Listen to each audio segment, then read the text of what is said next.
From pretty much the present, this is your host, Adam Graham, welcoming you to a week of old-time radio detective podcast from 2013. Because these podcast episodes are quite old, offers and information contained in them are not valid unless they are reflected on our website at greatdetectives.net. Now enjoy a week of podcasts from our archives at the Great Detectives of Old Time Radio.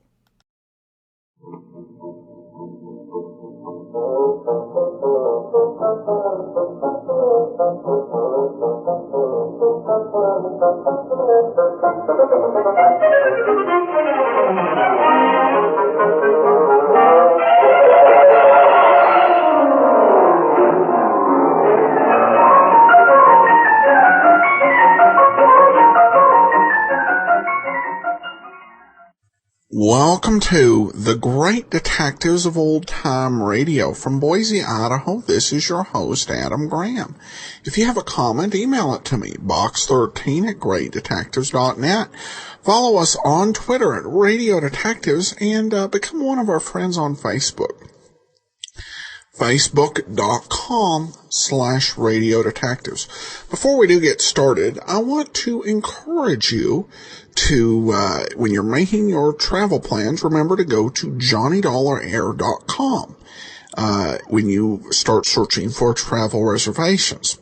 It's a Priceline affiliate, and if you find the deal that works for you on your travel and you book it through the site, a portion of your purchase goes to support the Great Detectives of Old Time Radio at no additional charge to you. So just remember, go to JohnnyDollarAir.com. Well, now it's time for today's episode of yours truly, Johnny Dollar, the Lorko Diamond Matter. Let's get started. From Hollywood, it's time now for Johnny Dollar. Ben Tyler, Johnny. Transworld Fidelity. Oh, hi, Ben. Are you free at present? If the price is right. I mean, are you on a job? It's beginning to sound like it. Can you be on a plane for Algiers in 2 hours? Sure. Who's the client?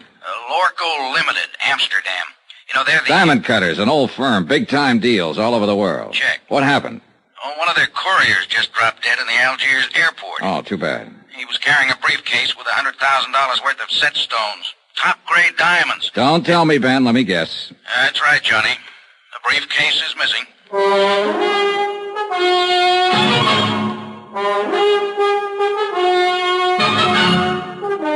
Tonight and every weekday night, Bob Bailey in the transcribed adventures of the man with the action-packed expense account, America's fabulous freelance insurance investigator. Yours truly, Johnny Dollar.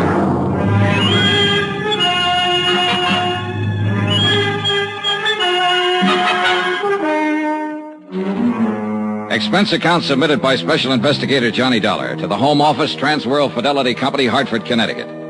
The following is an accounting of my expenditures during investigation of the Lorko Diamonds matter.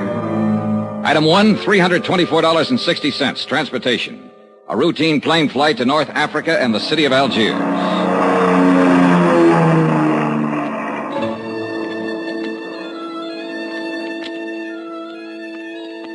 It was an easy trip, and I felt relaxed and comfortable. A feeling that was rudely terminated about 10 seconds after I got off the plane. You are Monsieur Dollar, are you not? Yeah, that's right. I am Inspector Marcus of the Algerian Customs Police. Oh, how are you, Inspector? Oh, quite well, monsieur, and vastly reassured now that you have arrived on the scene of the crime. Oh? You see, I have implicit faith in special investigators. I have encountered them in the past, so I have no doubt, but this little affair will prove most simple to you, monsieur. I see. I feel that in a mere matter of hours, voila, you will produce the guilty culprit like un lapin out of a chapeau. Inspector, I'm beginning to feel a cold wind from the north. That's odd for this time of year, isn't it? A mere passing breeze, monsieur. I shall now assume my official attitude. And that is? Extreme courtesy, complete cooperation, and the devoted service of my meager talents. On orders, you understand, from my superiors in Paris. And now, monsieur, if you will accompany me to my office. Delighted to. After you, Alphonse. My name is Pierre. Oh, sorry. Just a whimsy. Oh, yes, I know. I have heard the joke. Both jokes. Uh-huh. This way, monsieur. A man from the Lorko diamond firm is waiting for us, a special representative, so he informs me. And so, since you yourself are a special investigator, I could perceive a certain advantage in letting him give you the facts, as I believe you say it in the States. Tie our tails together, sit back, and watch the fur fly, is that it? Well, he is a trifle excitable, but your metaphor, however, escapes me. Oh, I doubt that, Inspector Marcus. In fact, I doubt if much of anything escapes you. You are too kind. Except, of course, $100,000 worth I of diamonds. spoke too hastily. Vanished, disappeared, right under your nose. Well, but there were extenuating circumstances. Oh, I'll bet there were. Tell me something confidentially. Did your superiors in Paris really blow their tops? Monsieur Dollar, if I may borrow one of your more colorful expressions, they said I had probably goofed.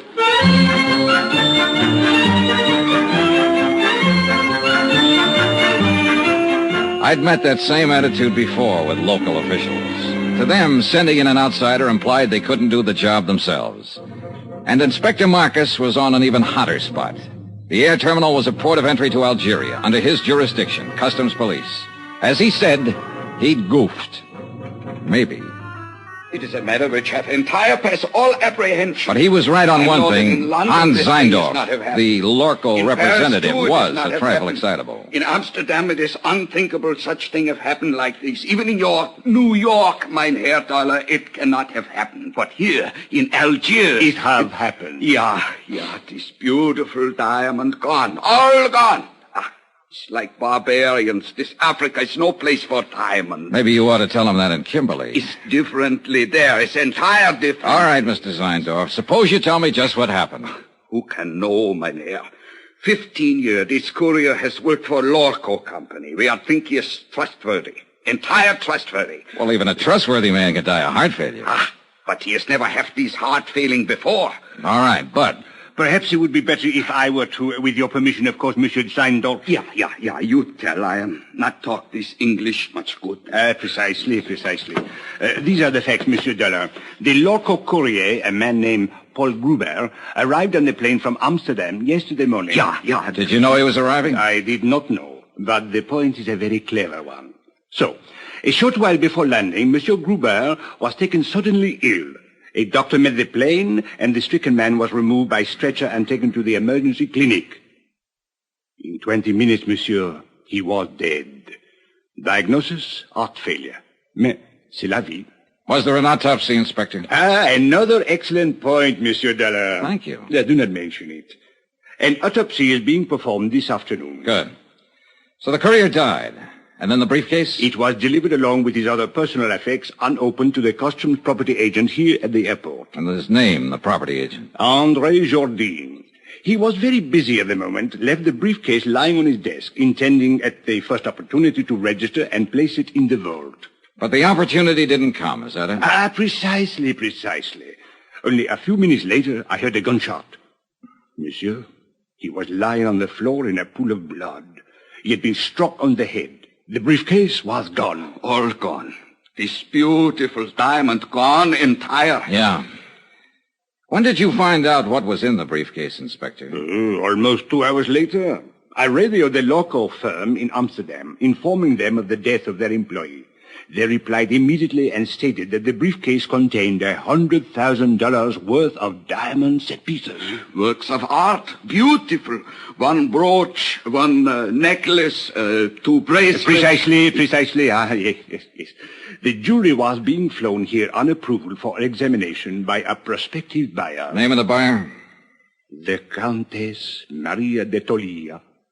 What do you know about her? Monsieur Dollar, if you had seen her, you would not ask. She is exquisite, lovely, chic, charming, spirited, full of the joie de vivre. And no doubt loaded with potatoes. With a woman like that, who would ever inquire? I would.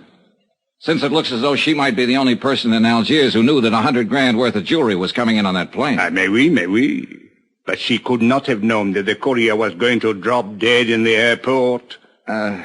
A good point, Inspector. Merci, monsieur.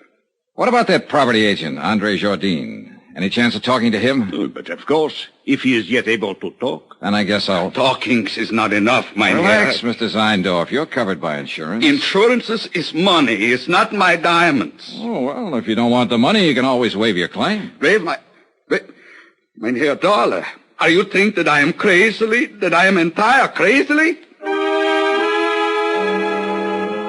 I talked to the plane crew who'd come in on the flight with the dying courier. I talked to Inspector Marcus's men, who'd been with him when he found the property agent lying on the floor of his office. I didn't expect much, and I got just that. But it didn't matter. I figured I may have had my man spotted already. The same old story.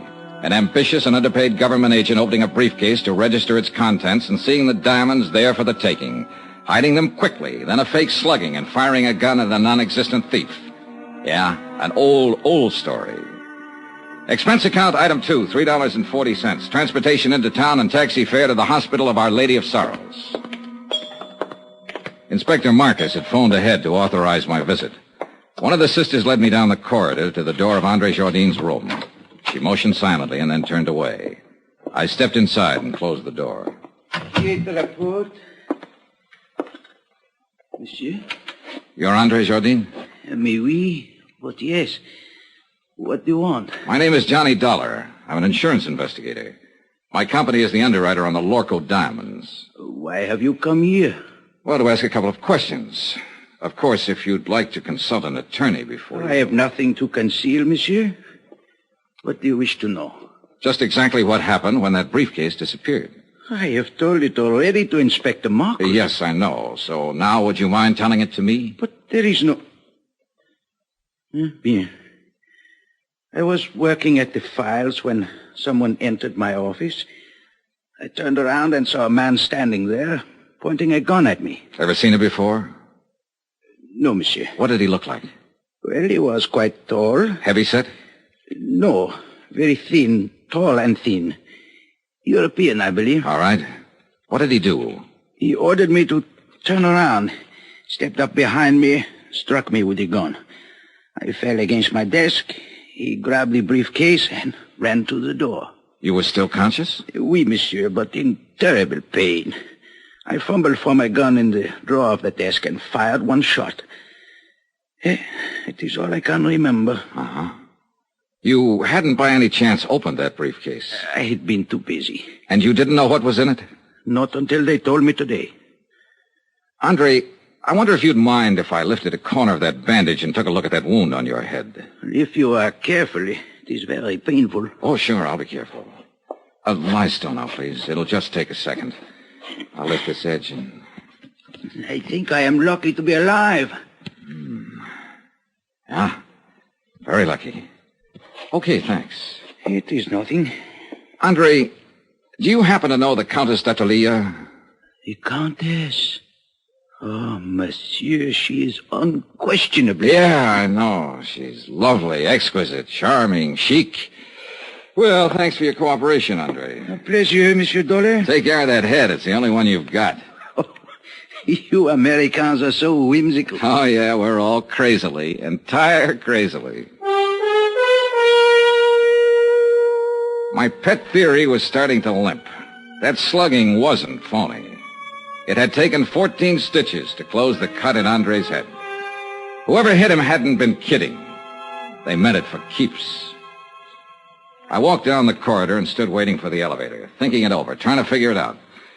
But no go. I needed more facts. And a moment later, I got more facts. Monsieur Dollar, I thought I would find you here. A clever piece of deduction, Inspector. Merci bien, monsieur. Don't mention it. What's on your mind? There should be something. Well, there's got to be some reason for that smug grin. What happened? Did the thief confess? Au contraire. I was on the point of asking what progress you were making on the case. You will be happy to hear none at all. Oh, that is too bad. Inspector. Eh? Extreme courtesy, complete cooperation, the devoted services of your meager talents. Remember? Touché. Actually, I came to tell you that I now had the report of the autopsy. The courier who died of heart failure. Only, he did not die of heart failure, monsieur. Except, of course, in a very literal sense. Well, what did he die of? Poison. Well, that was the end of a good theory. The courier had started to get sick on the plane, so the robbery and the murder had been planned well in advance of his arrival. By somebody who'd known he was bringing in diamonds. And so far, only one person fit the bill. As lovely, charming, and chic a suspect as you could ever hope to meet. The Countess d'Italia.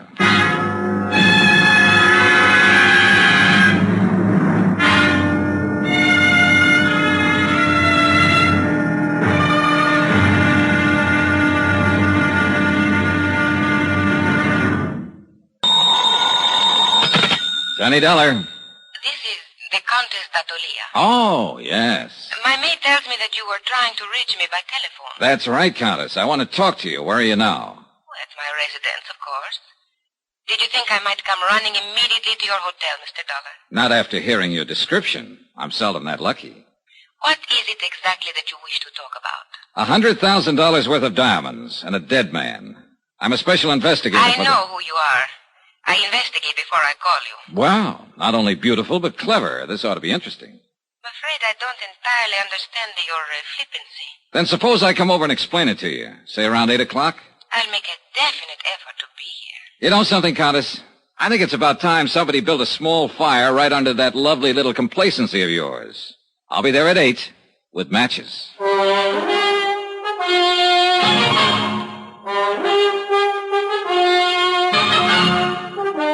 Tonight and every weekday night, Bob Bailey in the transcribed adventures of the man with the action-packed expense account, America's fabulous freelance insurance investigator. Yours truly, Johnny Dollar.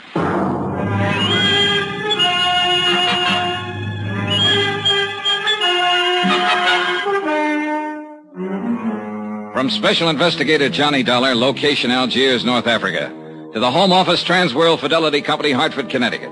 Assignment, the Lorko Diamonds matter. Expense account continued. Item 4, $6.80, dinner and appetizers. I'm never any good trying to spar with a lovely female suspect on an empty stomach. I was finishing up on black Algerian coffee and white Algerian brandy when a slightly green-eyed Algerian police inspector sauntered up to my table. Mon Dieu, Monsieur Dollar, you special investigators really do live well. In the lap of luxury. Pull up a chair, Inspector. Join me in a sarsaparilla? It is on your expense account? Be my guest. Merci, monsieur.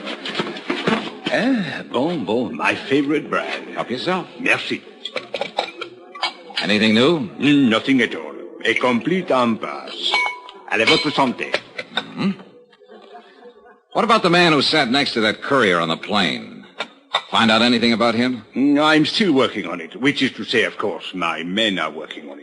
You police inspectors really do live well. I have to do my own legwork. But the glory, Monsieur Dollar. To come into a mysterious affair which has all the local police baffled, and to solve it immediately in one brilliant feat of deduction, to leave everyone gasping with admiration, to make one's exit to the sound of great applause. Not so fast, Inspector. I'm still back there with that brilliant feat of deduction. You have not yet found the solution? Just on the verge. Then I will drink to your success. With your brandy, of course, and with your permission. Go ahead, drink up a storm. But I'm afraid I'll have to leave you pretty soon, but you can still go ahead. No, monsieur. I suggest you change your plans. You will learn nothing which has any bearing on this matter.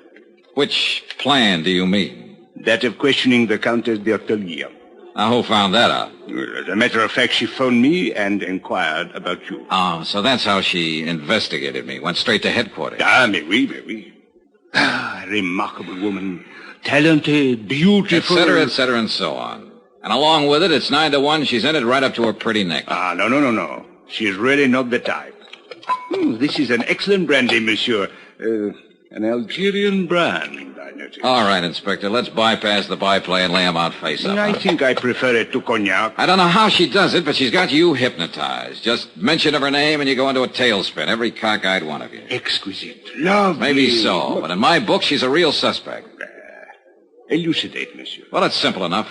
She's the only person in Algiers, that we're sure of at least, who knew that a shipment of diamonds was coming in on that plane. Why? Because she's the one who ordered it. Monsieur, it is even simpler. She could not have poisoned the courier because she was not on that plane. She could not have stolen the briefcase from the customs property agent because it was done by a man. So, Where is your case? An accomplice, a man, with the Countess calling the shots for him. What man, monsieur?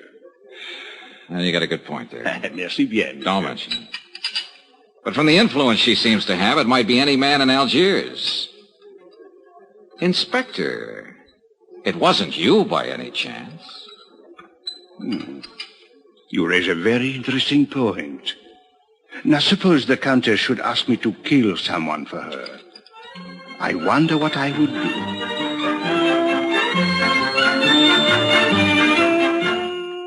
A page boy came into the dining room looking for me. I followed him out and took the phone call in the hotel lobby. It was the American consulate with some information I'd asked for them earlier. I hung up finally and looked at my watch. I was already late for my appointment with the Countess. So I walked out the door of the hotel and flagged a taxi to the apartment of the Countess d'Atolia. She lived in the swank genteel Bois de Louet, a residential district favored by top government officials and wealthy French businessmen. But the building she lived in was a little frayed around the edges, and the maid she'd mentioned was nowhere in sight. The pieces were starting to fit together. Good evening, Mr. Dollar. Countess? Since you are here, won't you come in? Thanks. This way, please. I'm rather surprised that you came. I was really not expecting you. Yes, I know. Did Inspector Marcus find you? Look, suppose we get it straight right now. You seem to have a lot of influence with the inspector, and probably with his superiors, too, from what I hear. Sit down, Mr. Dollar. Thanks. Well, do we play cat and mouse for a while, or do you want to give up right now, hand them over, and, as they say, throw yourself on the mercy of the court? I would like a cigarette. You could always claim that you fell in with evil companions, or that a man led you astray. They're in the box there by your elbow. A tall, thin man, for instance, with his collar turned up and his hat pulled down, carrying a gun when last seen after slugging a customs agent at the Algiers airport. Mr. Dollar, are you opposed to smoking on moral grounds? No, but I'm opposed to murder. Have a cigarette? Thank you. Light? Is there any other way of smoking, then? Mr. Dollar, I expected you to come here and be annoying, but I didn't know you were going to be insulting as well. That's just my mean personality. You seem to be under the ridiculous impression that I actually had something to do with this crime. I think you had plenty to do with it. A sort of arch criminal, perhaps? Or what is it you call them in the States? Big shot? Oh, Countess, you're a scream. I'll bet that courier died laughing. If you have a reason for these opinions, or believe you have a reason, I think you'd better tell me about it. Otherwise, good night. Oh, I have more than one reason. In the first place, I'm not certain that anyone besides you even knew the diamonds were being sent here. Except for the Lorko company, of course, and they wouldn't be likely to advertise it. Mr. Dollar, all of my friends and most of my acquaintances have known for 3 weeks that I'd ordered that jewelry. Oh? Well, I have a copy here of a letter that was sent to you by registered airmail from the Lorko company in Amsterdam a week ago today. According to post office records, you received it 2 days later. Remember it? Yes, I remember. It states the name, flight number, and time of arrival of that courier who was murdered. I said I remember. And it cautions you specifically not to give that information to anybody. So even if other people did know, you're the only one who knew the exact time the diamonds were coming in and exactly who was bringing them. All right. Perhaps I am at fault in a way. There was a cocktail party at the government club the same evening I got the letter. I forgot it for a moment and told someone about it. Who? Just a girl I happened to be talking to. What's her name? It doesn't matter. She was just stopping over on a world cruise. Anybody else hear you? I don't know. The place was packed. Government men, business people, army, navy officers. Anyone might have heard. Ah. Was Inspector Marcus at the party by any chance? Yes, I spoke with him during the evening. Mr. Dollar, I'll admit I was wrong, but there is hardly grounds for... All right, let's get to point 3. The Countess Maria d'Atalia, Italian by birth, title inherited, old family. Goes back through one line, in fact, to Lucretia Borgia. I did not poison the courier. Your family estates were confiscated by Mussolini. Family migrated to Bizerte, and then to Lisbon for 3 years. You left them there and went on to London. Since the war, you've lived in Paris, on the Riviera, back to London, Mallorca, and finally here. Have you been following me, Mr. Dollar? The consulate was pretty thorough. Anyway, you're well known in the international set, accepted everywhere, and apparently able to get along fine on your title and your looks. It's not very pleasant to be dissected while one is still alive. As a matter of fact, you're flat broke. You've been living on credit for the last 4 months. I think you have gone about far enough. And yet 3 weeks ago, you ordered $100,000 worth of jewelry sent to you on approval. How did you plan to pay for it? Or did you know you wouldn't have to pay for it because it was never going to be delivered? Get out of here. I don't have to listen to this. I don't have to answer your insulting questions. My private affairs are my own concern. Well, the ice finally melted, and now you're going to blow your top. Get out, or so help me, I'll kill you. You mean me, too? You... Oh, no, hey, put that down. Don't throw that. Why, you little devil. Stay back. Let go of me. Settle down, then. And stop throwing things. I will do as I please. It is my house. So sorry. Oh, good Lord. A woman who can even cry beautifully. Leave me alone. Oh, you're unbelievable, baby. The boys were right. You're everything they said you were. Oh, it's too bad. Go away. All right. But before I do... Where are you going? No, don't.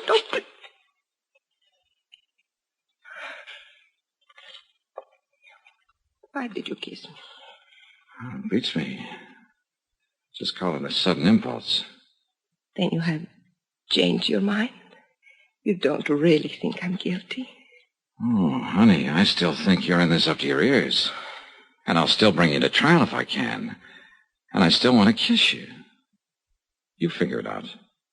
Why figure, Johnny? I liked it, too.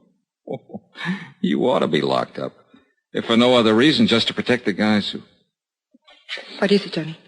What are you going... That cigarette in the ashtray. Put it out fast. Get the windows open, all of them. Where's your kitchen? Back through the hall. Johnny, what are you going to do? Stay alive, if I can. It was gas fumes, one of the bottled gases they use for cooking in the higher-priced apartment districts. The concentration had been building up and finally seeped into the drawing room. If we'd lit another match, we'd have been blown to bits. The kitchen was dark, but I didn't dare snap a light switch. One spark would do it. So I held my breath and followed the sound and finally found the range. Every burner valve was wide open. I could vaguely make out a glass-pane door opening onto a terrace. I grabbed a breath of air and moved toward another door that looked as though it might open into a hall. It didn't. It opened into a closet, and on the closet floor there was a body.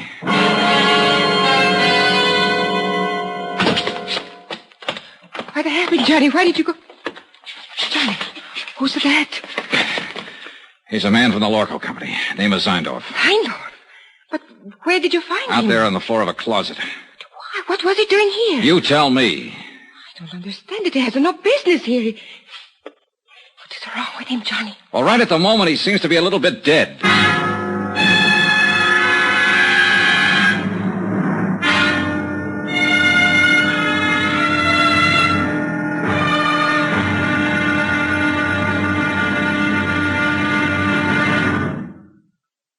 There'll be another intriguing episode in our story of the Lorko Diamonds matter tomorrow. Tomorrow, a desperate fight in an Algiers alley, a killer is named, and a lovely lady confesses her shame. Join us, won't you? Yours truly, Johnny Dollar.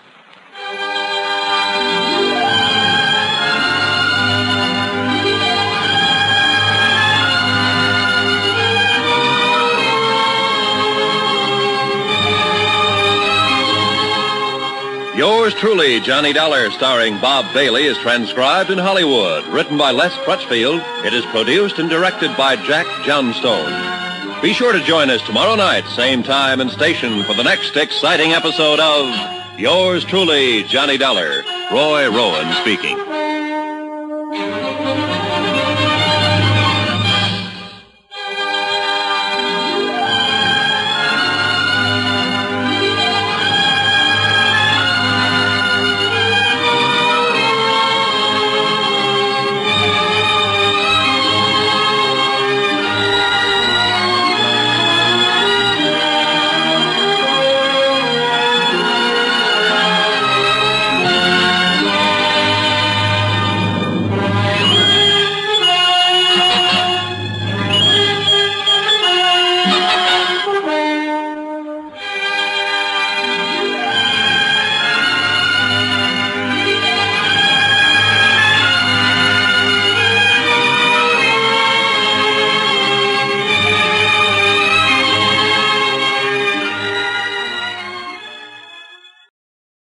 Welcome back. Well, I appear to detect some Jay Novello in this story. Well, we turn now to listener comments and feedback, and Joan provides this. Adam, on a recent podcast, one of your listeners stated he could not make a playlist from podcast on iTunes. In fact, he can. To do so, select and highlight the podcast, and from the file menu, select Get Info. Select the option tabs and change the media kind from podcast to music. Cumbersome but doable. A caveat, I think podcast change will not be playable as podcast on his device, but will be playable as music. Love your show, by the way. Well, Joan, thanks for the suggestion. And that can be a way to organize the programs if you want. It doesn't quite have the automatic feature of a podcast, but you can download them even just right off greatdetectives.net and then just add them to your iTunes library like any other file, and add them like you would a music file you downloaded. So thanks for the suggestion. I hope it helps some of our listeners out there. Darren says, we're driving across the country in July. We did last year, and Johnny Dollar saved our marriage. Just kidding, but we did enjoy them. I could not find a Clipper craft suit anywhere, though. You got to look for those John Watermaker men's stores. Finally, we have a review on iTunes. Great to listen to during commute to work, and awesome. Thanks so much for the iTunes review. And as of this recording, we have 183 ratings on iTunes, and we'd love to see that get to 200. While I always welcome reviews, even a rating without a review on iTunes is very helpful and very welcome. All right, well, that will do it for today. We'll be back tomorrow with the last episode of The Adventures of Frank Race, and join us next week. If you've not enjoyed Frank Race, we have a new show we're adding, The Big Guy, and that will be coming Tuesdays of next week. Or if you want to listen to the show and have enjoyed Frank Race, it'll be The Big Guys coming next Tuesday. Today's episode is brought to you by the financial support of our listeners. To support the show, go to support.greatdetectives.net. Well, today is the final episode of The Adventures of Frank Race. So sit back, relax, and enjoy the adventure of the Big Top. The Adventures of Frank Race, starring Paul Dubov, with Tony Barrett as Mark Donovan.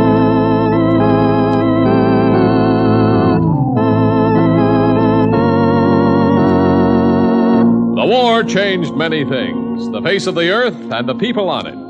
Before the war, Frank Race worked as an attorney, but he traded his law books for the cloak and dagger of the OSS. And when it was over, his former life was over too. Adventure had become his business.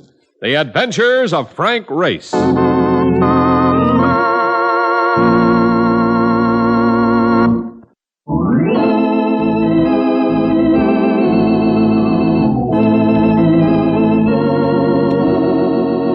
Now we join Frank Race for the adventure of the Big Top.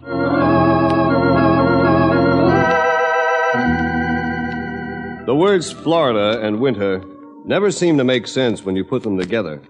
But when circus people speak of winter quarters, they're usually talking about Florida in the off-season. Yet even in its off-season, the circus is still a spread of bespangled excitement. Even in winter quarters, it sprawls and sweats, and in spots, melts to high heaven. At the moment, Mark Donovan and I happen to be in one of those spots. Oh, brother. There's suddenly an aroma around here which don't have nothing to do with them roses of Picardy which they sing about. It's probably those giraffes over there, Mark. Leave us get out of here before I start staggering. Oh, a guy could lose his hearing in a fog like this. Cut it out. I'm looking for Mr. McClune. We're supposed to meet him here. Yeah. Couldn't be the guy over there by the watering trough, could it? Could be and is. Come on, Mark. Look, Grace, who is this guy, McClune? Multimillionaire. Owns half the hotels down here. So you're an insurance investigator, and you come all the way to Florida to meet a guy at the circus. That's fine, but I don't get it. Mr. McClune is worried about his wife's welfare. He wrote of his worry to the Medina Life Insurance Company. Seems they indemnify her life for $1 million, and they saw fit to send me down here. Multi-millionaire, huh? He don't look it to me, brother. He don't look it. Mark was right.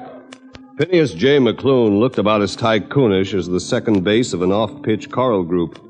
He was an aged little man with a puckered expression, and his hand clasp had all the warmth of a blackjack dealer's smile.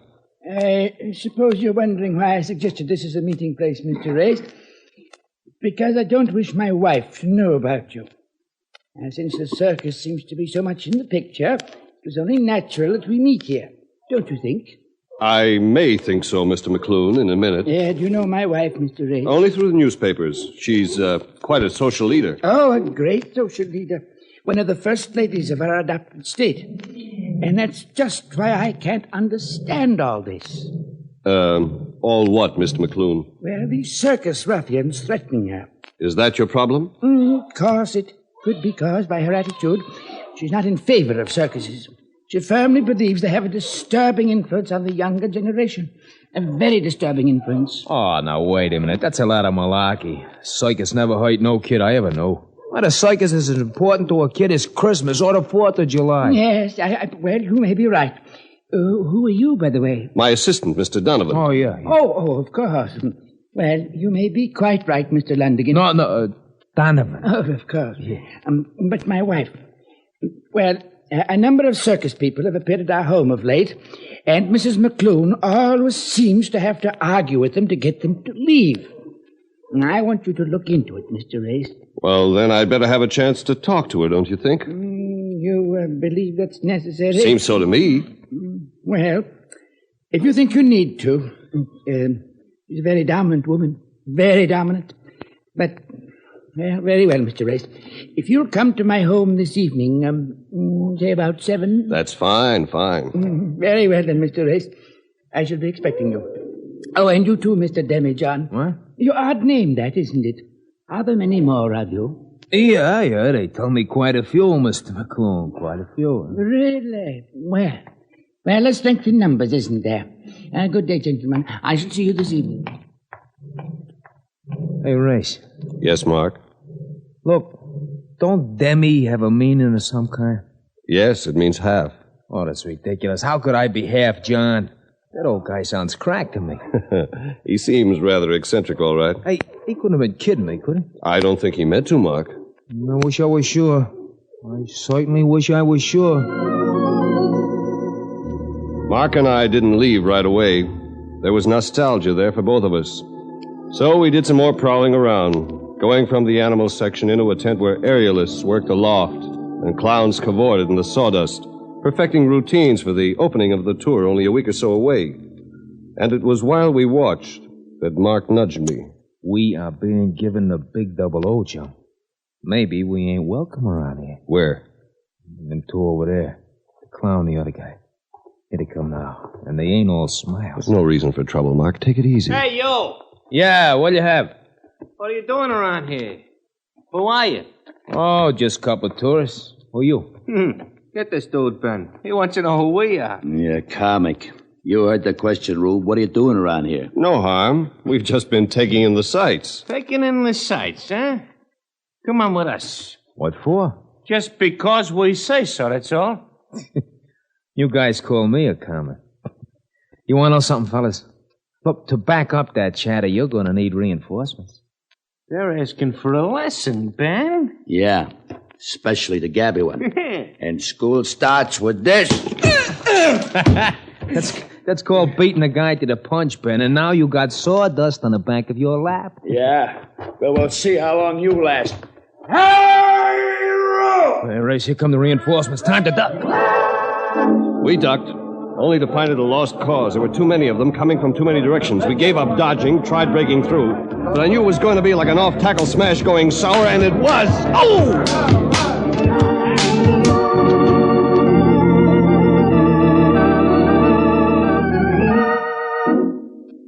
It was probably about 20 minutes later that I stopped spitting sawdust and sat up. We were on a wooden floor now. After we'd been rendered helpless, Mark and I had been spread-eagled across half a dozen shoulders and carried to some sort of an office. I looked at the base of a swivel chair and at the feet of some man who sat in it. He spoke to us. Don't you know it can't be done? Oh, what can't be done? Winning a fight from circus hands in their home ground? Yeah, well, just the same. Just the same what? Just the same, we didn't do so bad. A couple of those creeps had their noses in the dirt just as deep as we had ours. Well, next time you come, buy tickets, will you? We can use the money. Something in that voice made me look higher up, till I stared into a face out of the past. A face wearing a broad grin. I've been wondering when you were going to recognize me, Race. What? Oh, Larry! Larry LeClaire! You son of a gun, you. When I saw who the boys had dragged in here, I could hardly believe my eyes. Hey, Mark, you've heard me speak of this fellow. Larry LeClaire served in the OSS with me. Yeah, Best judo man we had. Yes, I recall you giving me plenty of trouble on occasion. Hey, what are you doing here? Forgetting something, aren't you, Race? My full name, Lawrence Lansing LeClaire. And this outfit... Happens to be the Lansing Brothers Circus. You mean you're running the show? Yes, Race, I'm running it. Inherited a lot of stock from my mother. Got control about 3 years ago. Not that I'm doing so well. Financially, the Lansing Brothers Circus is limping badly. Now, but never mind that. Come on down to the pie car with me. Maybe some coffee will soothe those bruises, huh? He told us more about it as we sat at the food counter of the show's pet lounging spot. Circus was running into bad luck, had been for some time. There'd been recent sabotage, which was why Mark and I'd been jumped as strangers who might be out to do some more damage. We figure it could be coming from some of the smaller carnivals, probably trying to chop us down to their size. And they might do it before long. Yeah, but Lansing Brothers, well, that's one of the biggest shows in the business. We were hurt badly about 18 months ago, Donovan. Had a big blowdown in the Middle West. Lost a lot of equipment, even animals. Hurt us badly. And we've been taking it on the chin here. 2 fires in the last few weeks. First one took $20,000 worth of food supplies. Second one burned a dozen trucks and a lot of canvas. Well, you'll hardly believe it, Race, but I don't have the funds to get the show to Atlanta. Our first date for the new season. Oh, but Larry, can't you borrow some money? I'm already up to my neck, to the tune of $250,000. That has to be paid out in the next 4 months. No, that's awful. Some people think they got troubles. Well, I've got one possible out. The Amalgamated Women's Clubs of Florida. I'm dickering with them to put on a couple of charity performances in Miami. All I'm asking is enough to cover expenses and move the show to Atlanta. That's one deal I simply have to make or I'm through.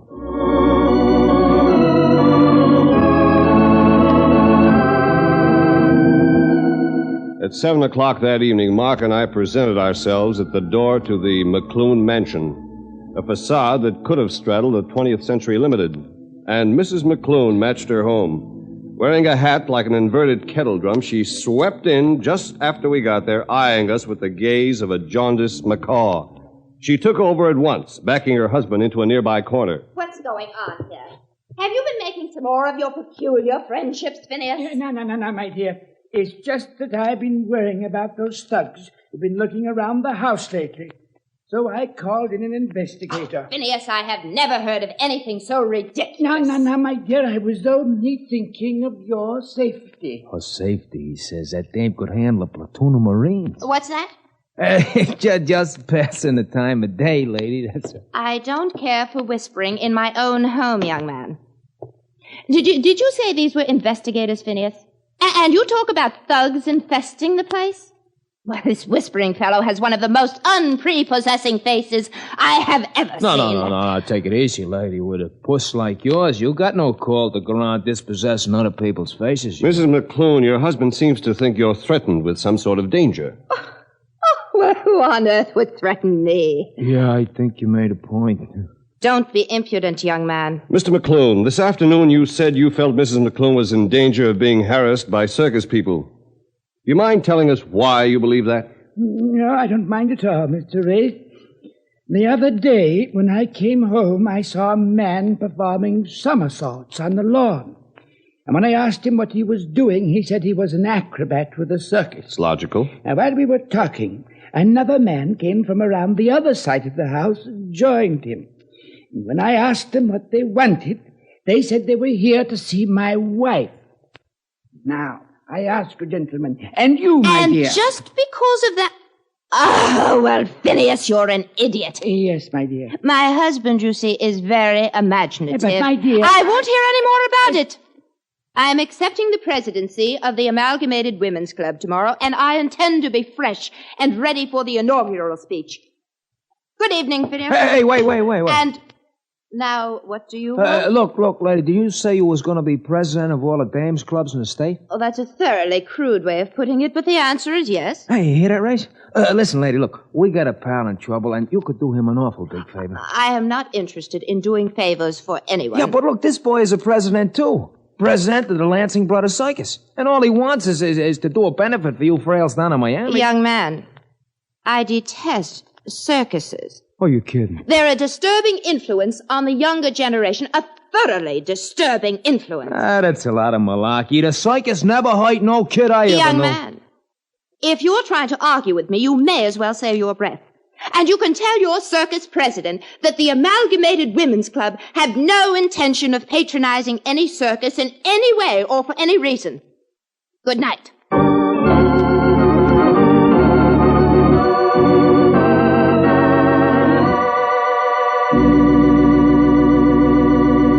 We'll return to the adventures of Frank Race in just about 1 minute.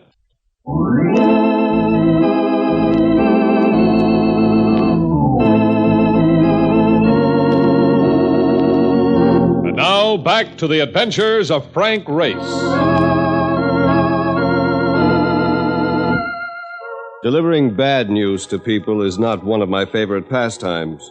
But leaving Larry LeClaire in the dark as to his deal with the women's clubs wouldn't have been helpful. So Mark and I went to see him about it the next morning. The information froze the smile on his face and dropped him limply into his desk chair. Well, that rips it. Know anyone who might give me a job raise? Oh, it can't be as bad as all that. My friend, you have no idea. It's been... Mr. LeClaire! Yeah, what is it, son? We got trouble. Trouble? Bunch of guys moving in a lot. Big top Ben figures they're out to wreck the main tent. Over my dead body, come on! Do you have enough men to handle this, Larry? The lot looks deserted. More on my luck. Except for the Cage boys and a few others, I'll let the rest leave for the weekend. Well, he can count on us, can he, Race? He sure can. No, you fellas stay out of it. These things get pretty bad. Are you kidding? What do you think we are, violets? Hey, Mr. Race. Mr. Race. Mr. McClune, what are you doing here? Oh, I called your hotel, and they said you'd gone out to the circus grounds, so... My word. What is going on here? All those rats here... Mr. McClune, you'd better clear out of here. Mark! Mark! Your friend ducked out, Race. Yeah, I guess he don't want no part of no free-for-all. If Mark Donovan ducked out, he had something in mind. All right, hold it. We'll make our stand right here. Yo, man! What are you trying to do here? You're all washed up, LeClaire. We're closing you out as of now. Hey, I know that guy, Mr. LeClaire. He used to be with Colmark's Carnival down in Louisiana. Well, you're going to meet him again soon. They're moving in. Don't know how we can stop them. 3-1. Hey, Race! Move back! Move back! It was Mark atop an elephant, and behind him were 3 other men on more elephants. We skipped aside to let them pass, and they really broke it up.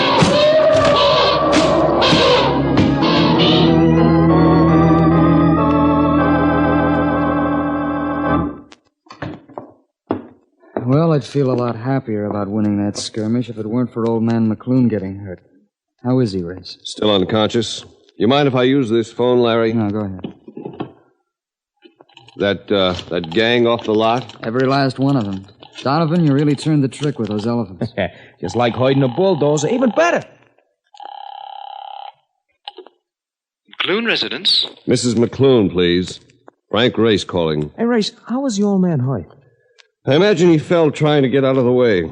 Must have hit his head on something. Got a nasty welt there. Hello? Mrs. McClune, this is Frank Race.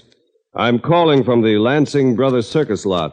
And you brought me to the phone to tell me that? And this is a dame that never stops slugging. I brought you to the phone to tell you there's been a brawl here, and that your husband's been hurt. My husband? Phineas McClune? You have only one, I trust. What do you mean he's hurt? How badly? He was hit on the head. He's unconscious.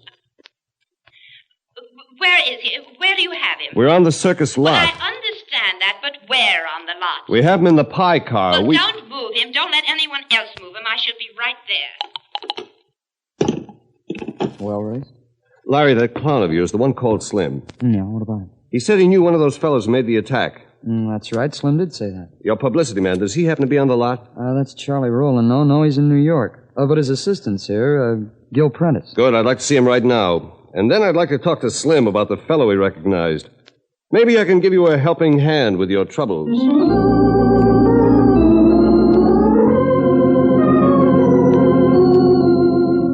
According to Slim, the attacker he'd recognized was called Pete Bannister. And 3 boarding houses and 2 bars later, we caught up with him to find him half gone from the contents of a dozen ale cans that littered his room. This was a break, since he didn't remember us as being participants in the morning's free-for-all. Yeah, I'm Pete Bannister. What y'all want? Tell him, Mark. Sure. We was with Goldmark's Carnival down Louisiana way.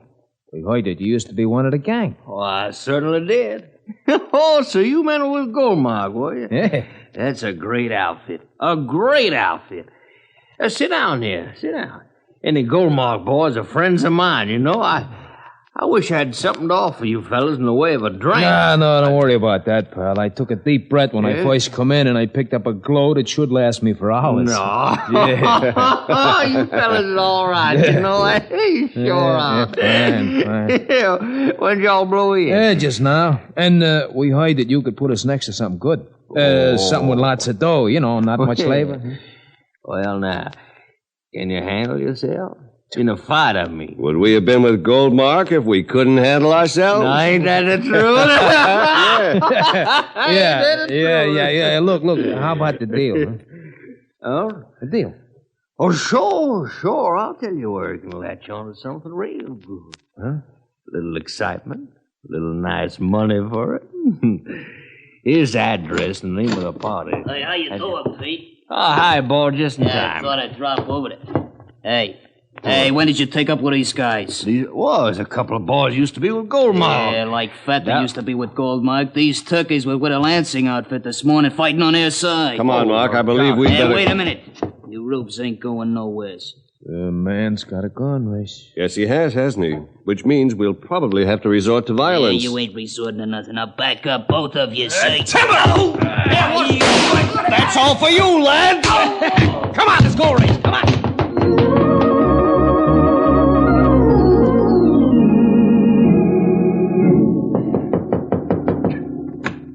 Mind if we come in, Larry? Oh, come on in, Race. Find out anything? Sour news again, Larry. That gang is reforming to come back. They've picked up more men, and this time they're out to wreck your whole outfit. Yeah, and they'll be showing up any minute. Well, then why on earth don't you call the police, you idiots? Mrs. McClune. Yes, she's still here, Race. And Mr. McClune, too. Doctor said he shouldn't be disturbed for a while. I'm all right now. I want to go home. Well, you can't go home, Phineas, not for another hour, and you need your rest, and you're going to get it. But he ain't going to get much rest staying here. So I have you to contend with again, young man? Look, I'm just telling you, lady. This ain't going to be no spot for no rescue. I repeat, why not call the police? Take them too long to get here. And you can't expect them to station half the force in this one spot. Hey, boss! Boss, Yeah. trouble again. And this time it won't do no good to use no elephants. They brought along bull hooks. How close are they, Slim? Oh, they're coming across the marsh. They'll be here in about 3 minutes. All right. We'll get out. Leave it to them. I can't hold it anyway. So why take a chance on more people getting hurt? It can be stopped quite simply if one person will go out there and say a few words. Well, then, for heaven's sakes, let us see that it's done. Now, who is this person? Mr. McClune. My husband? What on earth are you talking about? It's your husband who's been hiring those men to wreck this circus. I found that out this afternoon. How about it, Mr. McClune? You're quite right. I am the guilty party. Phineas? Well, now, in heaven's name, why? All for the love of you, lady. And if that ain't some sweet mystery of life, I'll put in with you. I was afraid they were going to hurt you, my dear. These circus people. So I decided to eliminate the root of it. The circus itself. Phineas, of all the insane idiot... look, you people must understand that my husband is very eccentric. Well, that may be true, but this was actually your fault. My fault? You've been so ashamed of once being a bareback rider that you turned it into a hatred for the circus. When old-time circus friends came to see you, you turned them away, harshly. Your husband got the idea you were fighting with them. And, of course, he thought you were in danger. Oh, well, Mr. Race, I don't know whatever led you to believe that I have ever been connected with a circus. You led me to believe it, Mrs. McClune, when you didn't bother to ask me for directions when I told you to come to the pie car. The average person doesn't know what a pie car is. And neither did I, not until I got here and asked a pair of joys how I... So, well, that's a very interesting thing. So you asked a pair of joeys, did you? And, tell me, what are joeys, Mrs. McClune? They're clowns, aren't they? But only someone familiar with the circus would know that, wouldn't they? Oh, my dear. Now, look here, you can't prove anything from all this silly Here, have a look at this photograph, Mrs. McClune. It's from the files of this very circus. It was taken, I would say, 30 years ago. And it's the likeness of one Annie Foulard, equestrian.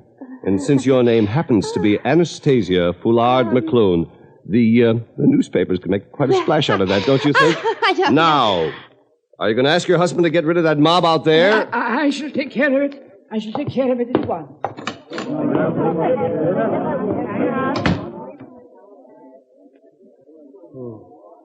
Just in time, too. Well, if you people have said all that you have to say... Oh, no, not quite, Mrs. McClune.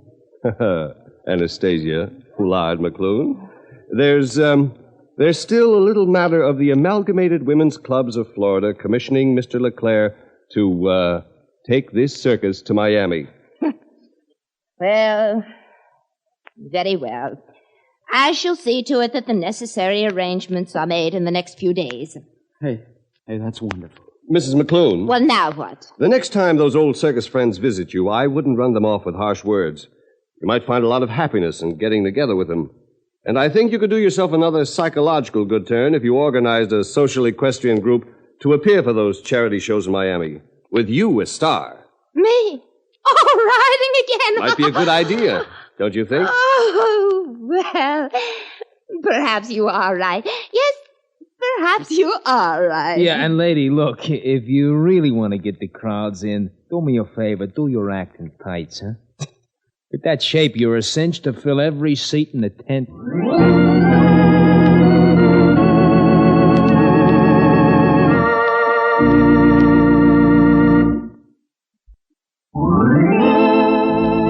The Adventures of Frank Race, starring Paul Dubov with Tony Barrett as Mark Donovan, comes to you from Hollywood. Others heard in tonight's cast were Bert Holland, Larry Dobkin, Wilms Herbert, and Michael Ann Barrett. Our story was written and directed by Buckley Angel. The music is composed and played by Ivan Ditmars. Be sure to be with us again this time next week for another dramatic chapter in the Adventures of Frank Race. Art Gilmore speaking. This is a Bruce Ells production.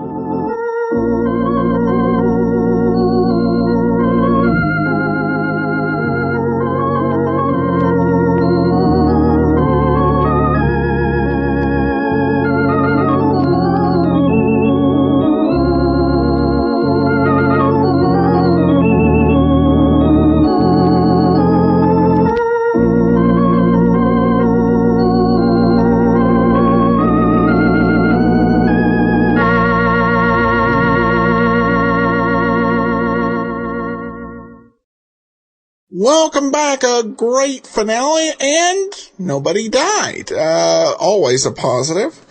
So a lighter into the Frank Race series. Kind of an odd number for syndication. Only 43 episodes.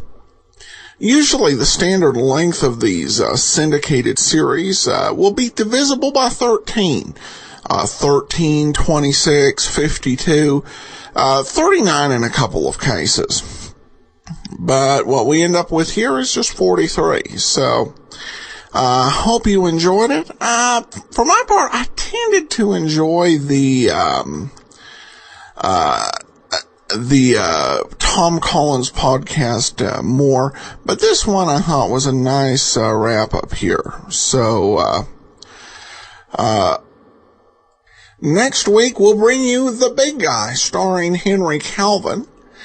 And then 3 weeks after that, it'll be time for Mr. Moto, Mr. I.A. Moto. Well, today's episode is brought to you by the financial support of our listeners, and I want to especially thank Mark, who sends along a donation, and we'll send him access to the premium site, which we do with all donations of $7 or more. You can go to support.greatdetectives.net to support the program. Now it's time for today's episode of yours truly, Johnny Dollar. It's time for part 3 and part 4 of the Lorko Diamond Matter. From Hollywood, it's time now for Johnny Dollar. Hello? Who is it? Hello? Hello? Johnny, who is it? I don't know, Countess. Maybe they weren't expecting a man to answer, or at least not me. I would not know about that. What about this guy who was lying unconscious in your closet? Would you know anything about that? No, Johnny. I didn't think you would. I'll give him another shot of those smelling salts. I think he's coming too. Good. Maybe he'll know about some of these things. Yes, he will. Some of them. And of course he will tell you.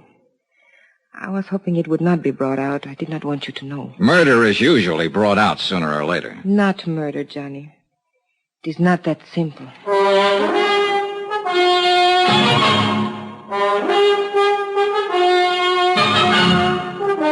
Tonight and every weekday night, Bob Bailey in the transcribed adventures of the man with the action-packed expense account, America's fabulous freelance insurance investigator. Yours truly, Johnny Dollar.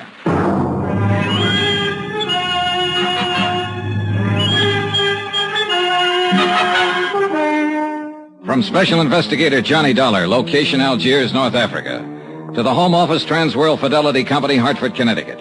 Assignment, the Lorko Diamonds Matter. Expense account continued. Item 6, $9.30, smelling salts and a bottle of scotch. The smelling salts were needed for a double-talking fellow named Zeindorf, who'd managed to get himself gassed half to death in a closet. A representative of your client who suffered the $100,000 loss, Lorko Diamonds of Amsterdam. The scotch was for me. Johnny, he does not like it. Should I go on holding them under his nose? Yeah, sure. Keep shoving them at him until he's strong enough to fight you off. That's how smelling salts work. A person has to come to in sheer self-defense. Nine, stop. It's more too plenty already. My nose is killed, dead, no more. Maybe you've been poking it into the wrong places. What were you doing in that closet, Mr. Zeindorf? It's nothing. I can tell you the entire thing in 2 words. Use more if you need them, but make it good. Nobody has found this beautiful diamond. Nobody has do anything. So I'm come looking for my own self. In that closet? 9 is only for hiding. I am wait for everybody going away, going at sleep. Then I am going to looking. In my apartment. What made you think they would be here? You are pleased to forgiving me, Fräulein, but I am not taking the chance. I'm think to looking every place. Who turned on the gas out there? Do not ask it. I know nothing. I think I have sleeping some, maybe, and when I have waking, I am died almost. Yeah. Well, apparently somebody was out to get one of us at least. Hey, what about that maid of yours, Maria? Or is there one? Of course. You know, that is strange. She disappeared about the time you arrived, slipped out without a word. Does she live here? I think she lives up in the Kasbah. I hire her through the agency. I see. Do you think she did it? Oh, the more I find out, the less I'm sure of. Maybe Mr. Zeindorf did it, trying to commit suicide over his missing trinket. 9. Suicide is one thing I am not. And I desist to listen no more. I am to leave here immediate. Oh, by the way, Mr. Zeindorf. Yeah, what is it? As I understand it, you boys in the international jewelry business are ordinarily pretty cautious in your dealings. Yeah, the prudence, mein Herr. Always the entire prudence. That's what I mean. You always investigate a new client thoroughly before you take any chances, is that right? Is entire correct? Johnny, no. Then why did you send $100,000 worth of diamonds here to Algiers at the request of a woman who doesn't have a cent to her name? Why, it is to me these things are always happen. Mein Herr Dollar, I am the highest ethic of business. I cannot give you answering. Well, one of you better give me an answering. Oh, it is all right, Mr. Zeindorf. Please, you tell Countess. All right. What he is trying to say, Johnny, is this. It did not matter about my financial standing because I was not actually a client. What do you mean? You ordered the stuff? Yes, several pieces on approval, so I could make a selection. Anything up to $20,000. Somebody else was paying for it. It was being given to me as a gift. By whom? A fellow countryman of yours, a man named Charles Barrett. He's been here 3 months, lives on his yacht. Mr. Zeindorf, how did you know this man Barrett would pay for the diamonds? By the letter, mynheer. What letter? When I wrote to the Lorko firm, I took the liberty of enclosing a letter written to me by Mr. Barrett. His own authentical signings. We investigate immediately. What sort of a letter was it? He promised to pay for a gift of jewelry up to $20,000 of my own selection in return for certain considerations. What considerations? Romantic, mynheer. It is a little present of the engagement. Is that what it was, Maria? An engagement present? Yes. I see. I think I go now. It's too much has happened in this place. Is it all right to smoke now? Yeah, sure. The gas is cleared out. Here. Thank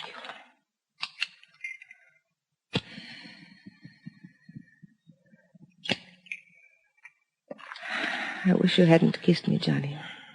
I thought you said you liked it. I did. That is why I wish you hadn't. Are you trying to say that... Oh, relax, Johnny. I am not a child. No, I have not fallen in love with you any more than you have with me. But I could, very easily. What about this man Barrett? What's he like? Oh, an overbearing, spoiled, middle-aged little boy. The price sounds kind of high. What else is there? Ever think of working? Where? At what? In Italy, yes. But you know what's open there for an impoverished countess. Yeah, I know. And I suppose you can't get a work permit anywhere else, is that it? Oh, forget it, Johnny.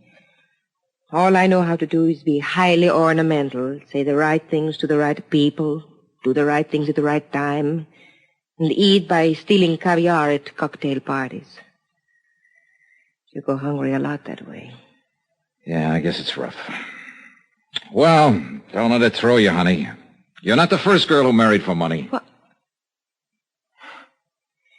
I guess you don't understand. Nobody has said anything about marriage. Oh, I see. Well, Johnny, I imagine you will be leaving now. So, good night, Johnny. Goodbye. For all the progress I'd made in the case, I might as well have stayed at home. Another fish off the hook. Logical suspect number 1 had been the customs property agent Andre Jardine. But the blow on the head that sent him to the hospital hadn't been faked. And that, plus the fact the diamond courier had shown symptoms of poisoning before the plane even landed, seemed to leave Andre in the clear. And now number 2, Maria Countess d'Atalia, was apparently able to supply another answer every time she needed one. And her answers were backed up by Hans Zeindorf, Lorko's own representative. We were shortcutting through the harbor district when I began to realize that the same car had been behind us ever since we'd left Maria's. It was a low-slung English job, expensive and easy to recognize. Driver. Oui, monsieur? Hit the gas a little harder. See if you can shake that car behind us. Mais oui. The other car picked up speed to match ours and still held the same distance. Hey, try a couple of fast corners. I want to make sure. Yeah?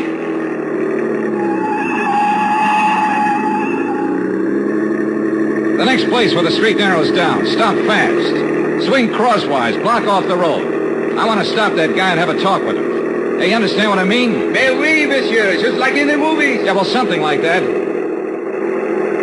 Hey, there's a place coming up. Let's have a go at it. You do not worry. I will do it good. Yeah, I only hope we've seen the same movies. Now, monsieur. I was out of the cab fast and running back down the street. The other driver had jammed on his brakes and finally skidded to a stop against the curb. I reached for the handle, jerked the door open, and the man inside came out swinging. A big man, little on the beefy side, but plenty tough. I didn't know him, never seen him before. He fought silently and fought hard, but he was a sucker for a left. I knelt down on the pavement and started to go through his pockets. I hadn't even noticed the other car pull up. Nom to explain, Monsieur Dollar. Huh? Do you merely plan to rob him, or do you also intend to cook him and eat him? Oh, you really get around, Inspector. A policeman must socialize, monsieur. It broadens the outlook. Come, we walk. My chauffeur will take care of reviving your victim. Do you happen to know the victim? Mais oui. He's Monsieur Charles K. Barrett of Chicago. Maria's ex-boyfriend. Something of the sort, I believe. How did you happen to get here so conveniently? Oh, I was following you. Farther back, of course. Then why didn't you pitch in when the fight started? And spoil such a remarkable display of fisticuffs? Okay. It is true the footwork was mediocre, but the verve, the enthusiasm, the violence, superb, monsieur. I can't quite figure you, Inspector. Well, sometime we must talk about it.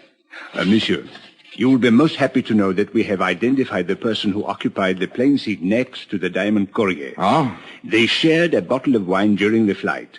Undoubtedly, that is how the poison was administered. And who is the person? A man named Bobo. Bobo? Oui. He is well known in the Casbah.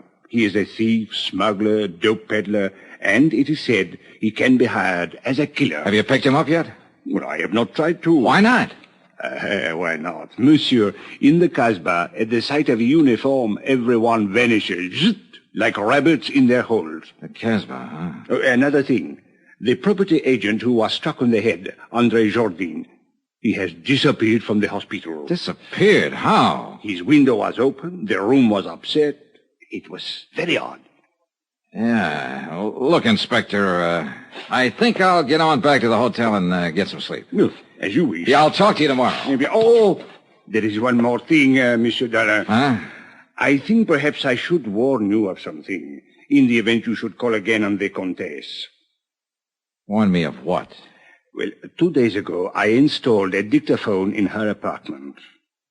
You what? I must admit I found your conversation this evening most entertaining. Inspector, you are a rat. Oh, please do not concern yourself in the least. I am the soul of discretion. Maybe. Monsieur, I am a Frenchman.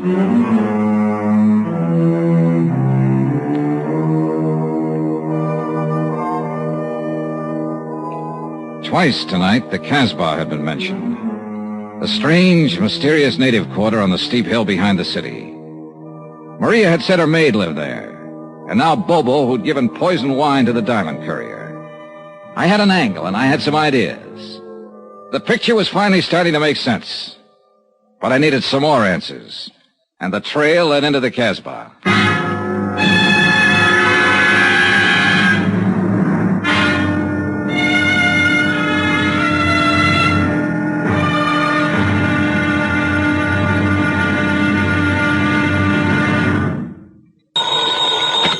Johnny Dollar. This is Abdul. Abdul? You don't know me. So? I have the little business. Well, I'm so happy for you. Hope it's doing well. Not bad. Okay, you what? You don't know me, but you're looking for me. Now look, Joe, Abdul... It is a business to get jobs for people, for servants. Oh, the employment agent. Ah. Have you got the address of that girl who worked for the Countess d'Atolia? Oh, sure. You're very lucky. She's very pretty. You've got the wrong idea, Abdul. I just want to talk to her. Sure. Where does she live? For $20, I will remember. I'll give you 10. No, she's worth more. Look, knock it off. I gotta find her and talk to her fast while I'm still alive. And while she is. From Special Investigator Johnny Dollar, location Algiers, North Africa, to the Home Office Transworld Fidelity Company, Hartford, Connecticut. Assignment, the Lorko Diamonds matter. $100,000 worth missing. Expense account continued. Item 9, $15 even. Gratuity, tip, gift, bonus. Why kid about it? It was a bribe. To a man named Abdul for the address of a girl named Chada. An address up in the native quarter, the Casbah. But the idea wasn't romance, no matter what Abdul thought. 4 hours earlier, in the Countess d'Atelier's apartment, somebody had turned on the gas and tried to kill one or both of us. It was 9 to 1 that the somebody was Chata the servant. I wanted to ask her why. I'd put my coat on and was just on the point of leaving my hotel. I slipped a gun into my side pocket and moved over to the door. Yeah, who is it? Charlie Barrett. The guy you beat the daylights out of a couple hours ago, you know what I mean? No hard feelings, Dal. I just want to talk it over. All right, Barrett. What's on your mind? You object if I come inside? It's kind of personal, you know what I mean? Probably. All right, come on in. Much obliged. Hey, I didn't know who you were, but when we got in that little fracas, that there cop told me about it afterward. Man, you really got a wallop on you. You make a fella know he's had it, you know what I mean? Is that why you're here, a post-mortem on the fight? No. That's done and over. You whipped me fair and square, as far as I'm concerned. Hey, Barrett, if you've got anything to say, let's have it fast. I'm in a hurry to get out of here. Oh, well, I sure don't want to take up no more of your time than necessary. I know how it is. Of course, I'm on vacation now, but back in Chicago, I'm in the meat business. Look, Barrett, would you please... At least in a way I am. I'm in byproducts, actually. You know what they say? Use everything but the squeal. Well, I'm the fella that cans the squeal, you get it? Oh, brother. What I come here for was maybe to get it straightened out about that dame. Do you mean the Countess d'Atelier? Countess, them titles are a dime a dozen. I can buy them, sell them like sausages. Well, what about her? Now, look, neighbor, I was figuring to come here and put it to you man to man.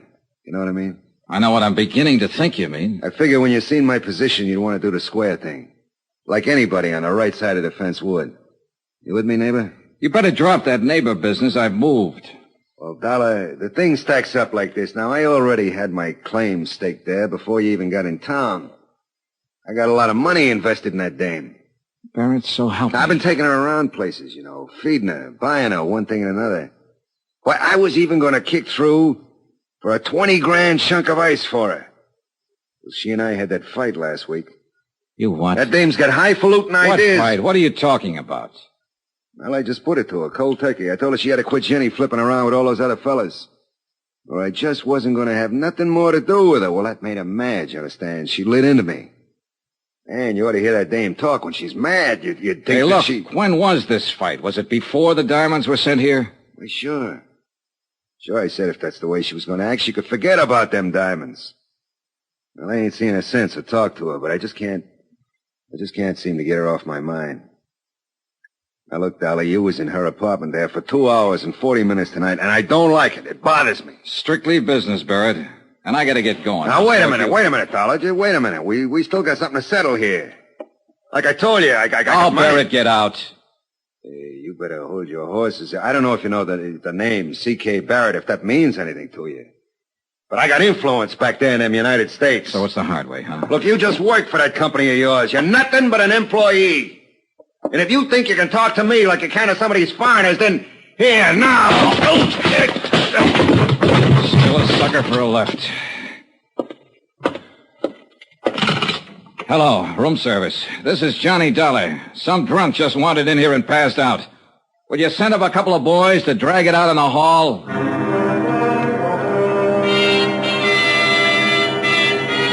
Expense account item 10, $5.30. A tip to the bellboys and taxi fare to the Casbah.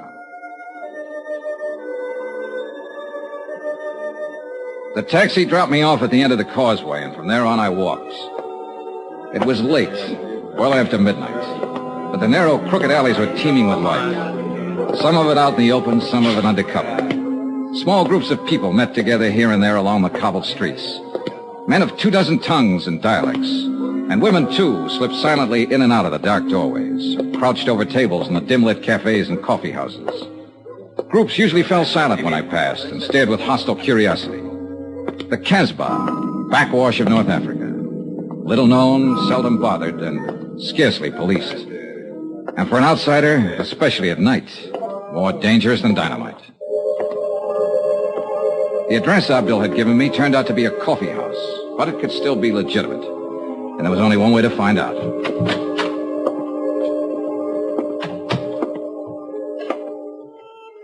What do you want? I want to see Chata. What for? Private reasons. Chata's not here. Where can I find her? Take a seat. Table in the corner. Maybe she come. I took the seat, ordered coffee, and waited. A wrinkled old Arab squatted on a rug in the middle of the room and played strange, weird melodies.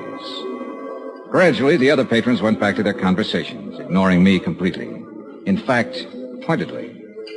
20 minutes passed. The girl didn't show. You will, of course, not object, monsieur, if I take the liberty of joining you? No, sit down. Merci. So, you wish to see Chat? Yeah, that's right. Do you know her? Oui, I know her very well. Know where to find her? But naturally, monsieur. I always know where to find her. She's my woman. Oh, so you're the man they call Bobo. Oui, monsieur. The man who poisoned the diamond courier. Oh, monsieur, it is true that I gave him some wine. A little, not much. But I think perhaps it was a bad vintage. Yes, most unfortunate. It was for him. Well, perhaps it was for the best. Life is so uncertain. But I do not wish to think of such unpleasantness. Instead, let us talk about diamonds. Let's talk about killing. Or attempted killing. Is Chanta the one who turned on the gas in the Countess's apartment? It is possible that she did that. On whose orders? It was nothing personal, monsieur. I didn't even know that you were going to be there. I see. Then you really meant to... Diamonds, monsieur. That's enough of this foolish talk of killing. All right. All right, what about the diamonds? You were sent here by the company that has insured them. Is that not correct? Yeah, that's right. And this company would like very much to recover these diamonds? That's why I'm here. Bien. Now, I'm told that these companies sometimes give large rewards. Agree to an arrangement of a sort? Make a deal, you mean? With no questions asked. Yes, exactly. Now, is this thing true, monsieur? Is it possible that you would... Do you have the diamonds, Bobo? Well, let us say that I'm able to direct you to their location. You could almost call that a confession.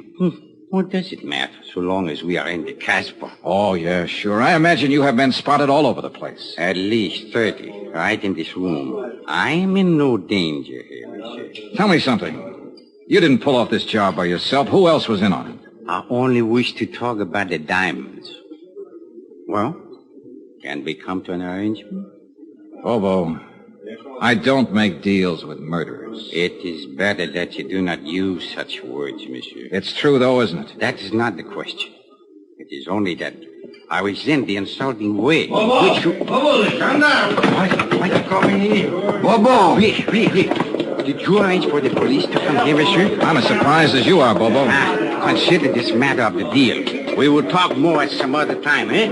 Allez, Bobo! The patrons rushed for the doors, and in 1 minute flat, the coffee house was empty. Even the owner was gone. I was the only one left. 3 minutes later, the inspector, with a flying squad of 20 men, came bursting in from the street.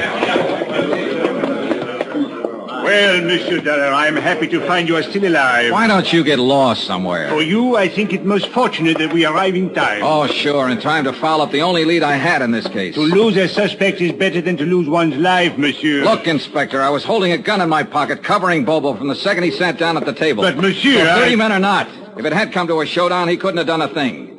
Because he'd have been the first one to get it, and he's smart enough to have known that. But I thought Let's face it, Inspector, you've done it again. You goofed. But I was only thinking perhaps... Mon Dieu, what is to happen next? The shooting was somewhere outside, but it hadn't been the police. All of the inspector's men were inside the coffee house.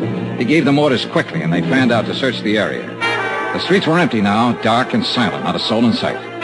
We split up into pairs. I worked with Inspector Marcus for a while, and left him and searched alone along a narrow side passage. And that's where I found him. He'd been shot 3 times in the back, and he was dying. Monsieur Dollar. Yeah, Bobo. You can't forget that deal, I think. Yeah. It's a little too late for deals now. Who was in on it with you, Bobo? Look, you've got nothing to lose by talking. You know that, don't you? Accept my honor, monsieur. As a citizen of the Casbah. Who shot you? A dragon, monsieur. 12 feet tall, with fiery eyes. All right, Bobo, all right. But just tell me this, just one thing. Are you the man who attacked the property agent at the airport, the man who slugged Andre Jourdain? Oui, monsieur. do it very good. No, almost I kill him. It's too bad.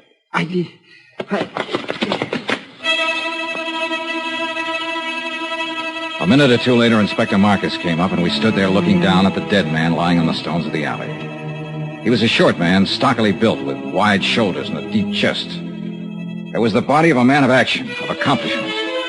But he'd chosen to be a smuggler, dope peddler, thief, and killer. And now he had become the victim of another killer. Did he say anything, monsieur?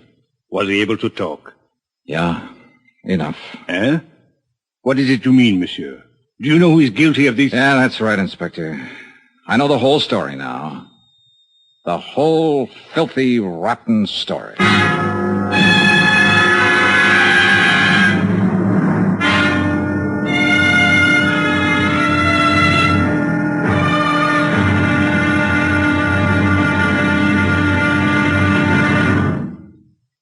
There'll be the final intriguing episode in our story of the Lorko Diamonds matter tomorrow. Tomorrow night, the odds are set. The last chip is down. It's the last spin of the wheel. And death is the croupier. Join us, won't you? Yours truly, Johnny Dollar.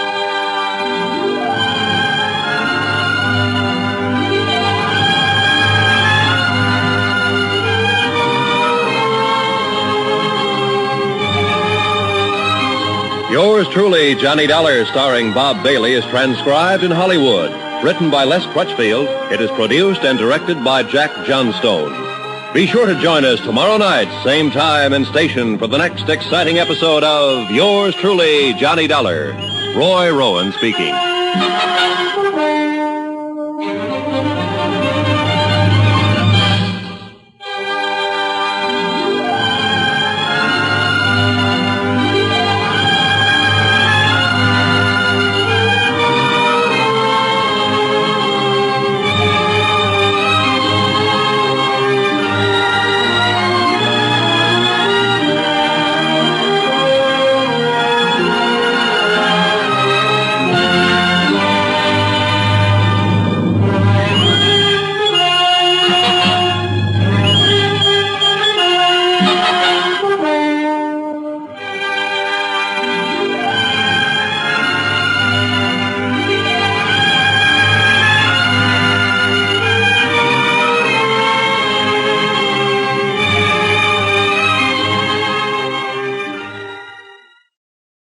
Welcome back.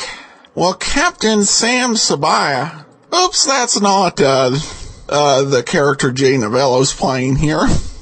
Well, the French police inspector made a pretty big or questionable mood. I couldn't imagine Bobo bringing Johnny to any harm while he had the opportunity to cash in.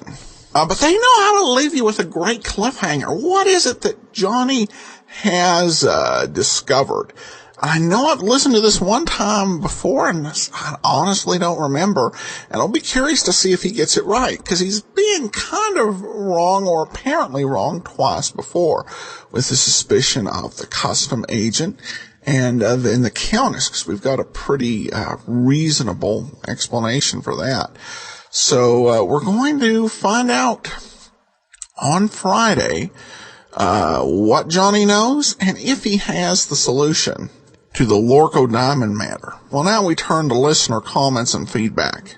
Beverly comments over on Facebook, I'm loving the 5-part Johnny Dollar episodes. I download from iTunes and create a playlist for a week's worth so I can listen to them all together. I rarely listen to the radio anymore. Keep up the great work, Adam. And also receiving an email along the same lines from Joan.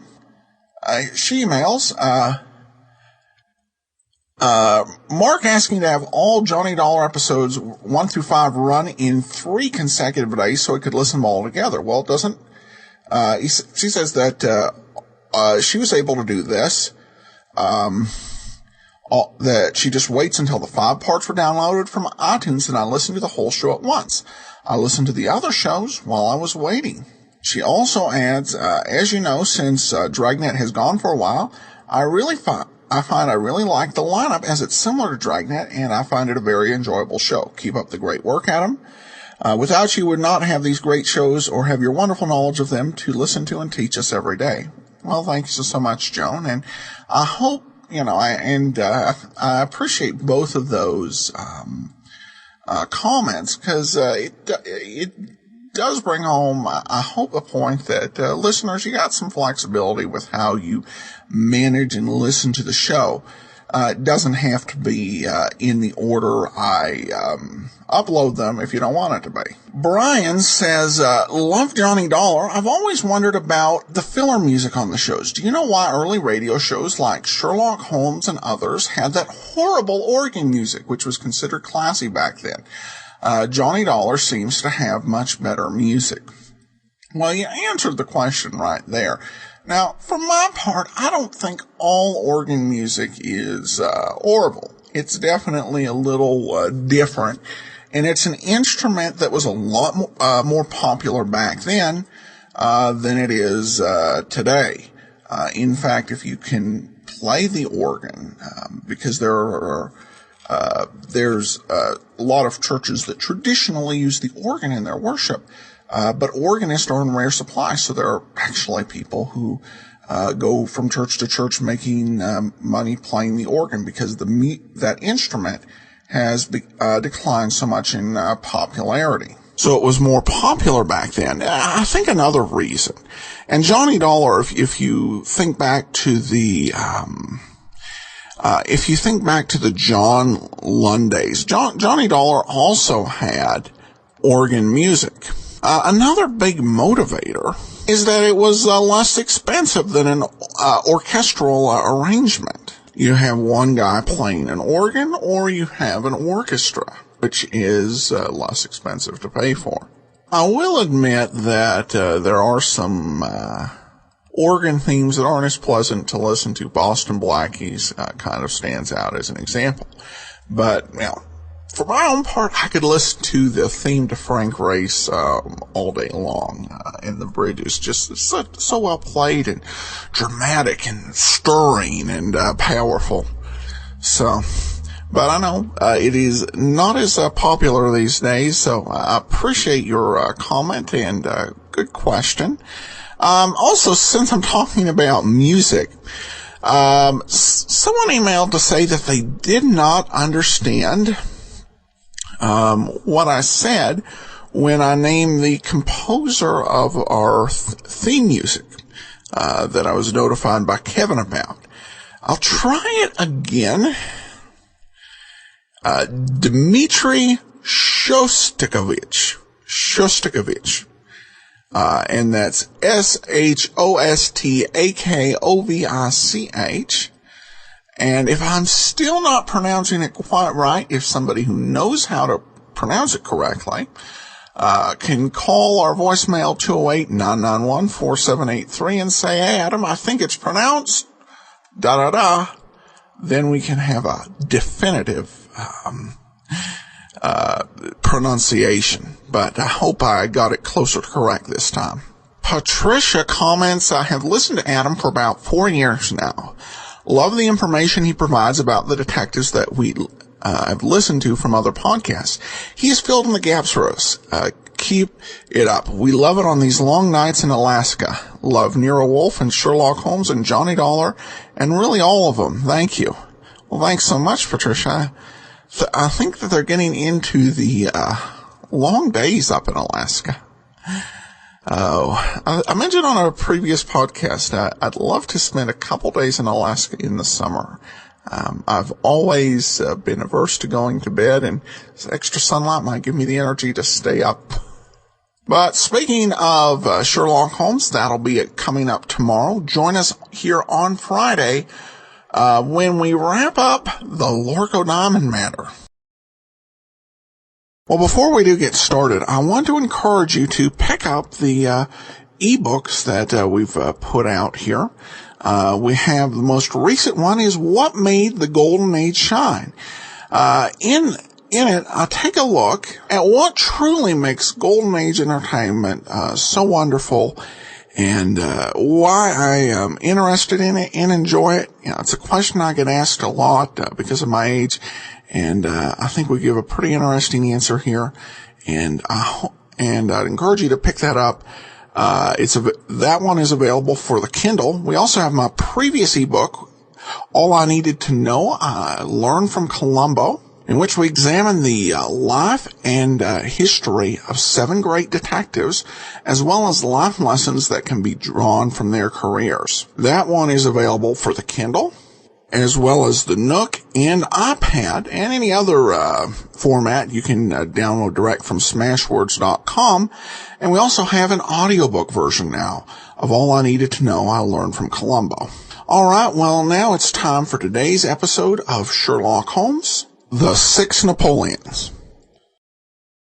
I think I remember the 6 Napoleons, mainly because it was such a triumph for my friend Sherlock Holmes. The one time when his old rival Lestrade of Scotland Yard unashamedly spoke his praise. It hadn't always been like that, of course. In the early days, Lestrade had more than once been inclined to jeer at my friend's original methods. But by the time of this particular adventure, he'd lost some of his old enmity. He'd taken to looking in the evening at Baker Street and talking about old times and generally keeping Holmes up to date in everything that was going on at police headquarters. But this particular evening, as Holmes improvised on his violin, Lestrade fell curiously silent and puffed thoughtfully at his cigar for a moment or two.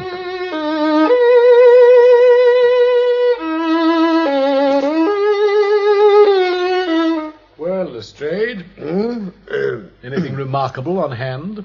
Oh, no. Nothing in particular, you know, Mr. Holmes. Ah, just so. Then hadn't you better tell me all about it?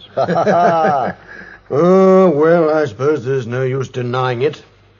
Except that it's such a peculiar business, and I'd hardly wanted to bother you with it, Mr. Holmes. In fact, it's really more in the doctor's line than ours, I suppose. Oh, really? What, some illness of some kind? Mental illness. Madness at the very least. And a queer kind of madness at that. Really? Now, you wouldn't think there was anyone living in this day and age who must hate old Napoleon so much that he smashes to bits any image of him he can lay hands on. A hatred of Napoleon? Well, that's a very curious obsession, certainly. Yes, hardly in my line by the sound of it. Watson, I defer to you. Thank you. Yes, but the only thing is, of course... Well, what, Lestrade? You're still chewing, you know. Well, this maniac fellow adds a bit of burglary too, do you see? Burglary, So as he can get hold of these images he wants to smash. Really? Just pass the tobacco, would you, my dear fellow? Yes, of course. Thank you. It must be Napoleon, I take it, Lestrade? Well, it seems so, Doctor. First case came in 4 days ago. Shop of a man called Morse Hudson, who sells pictures and statuettes and such in the Kennington Road.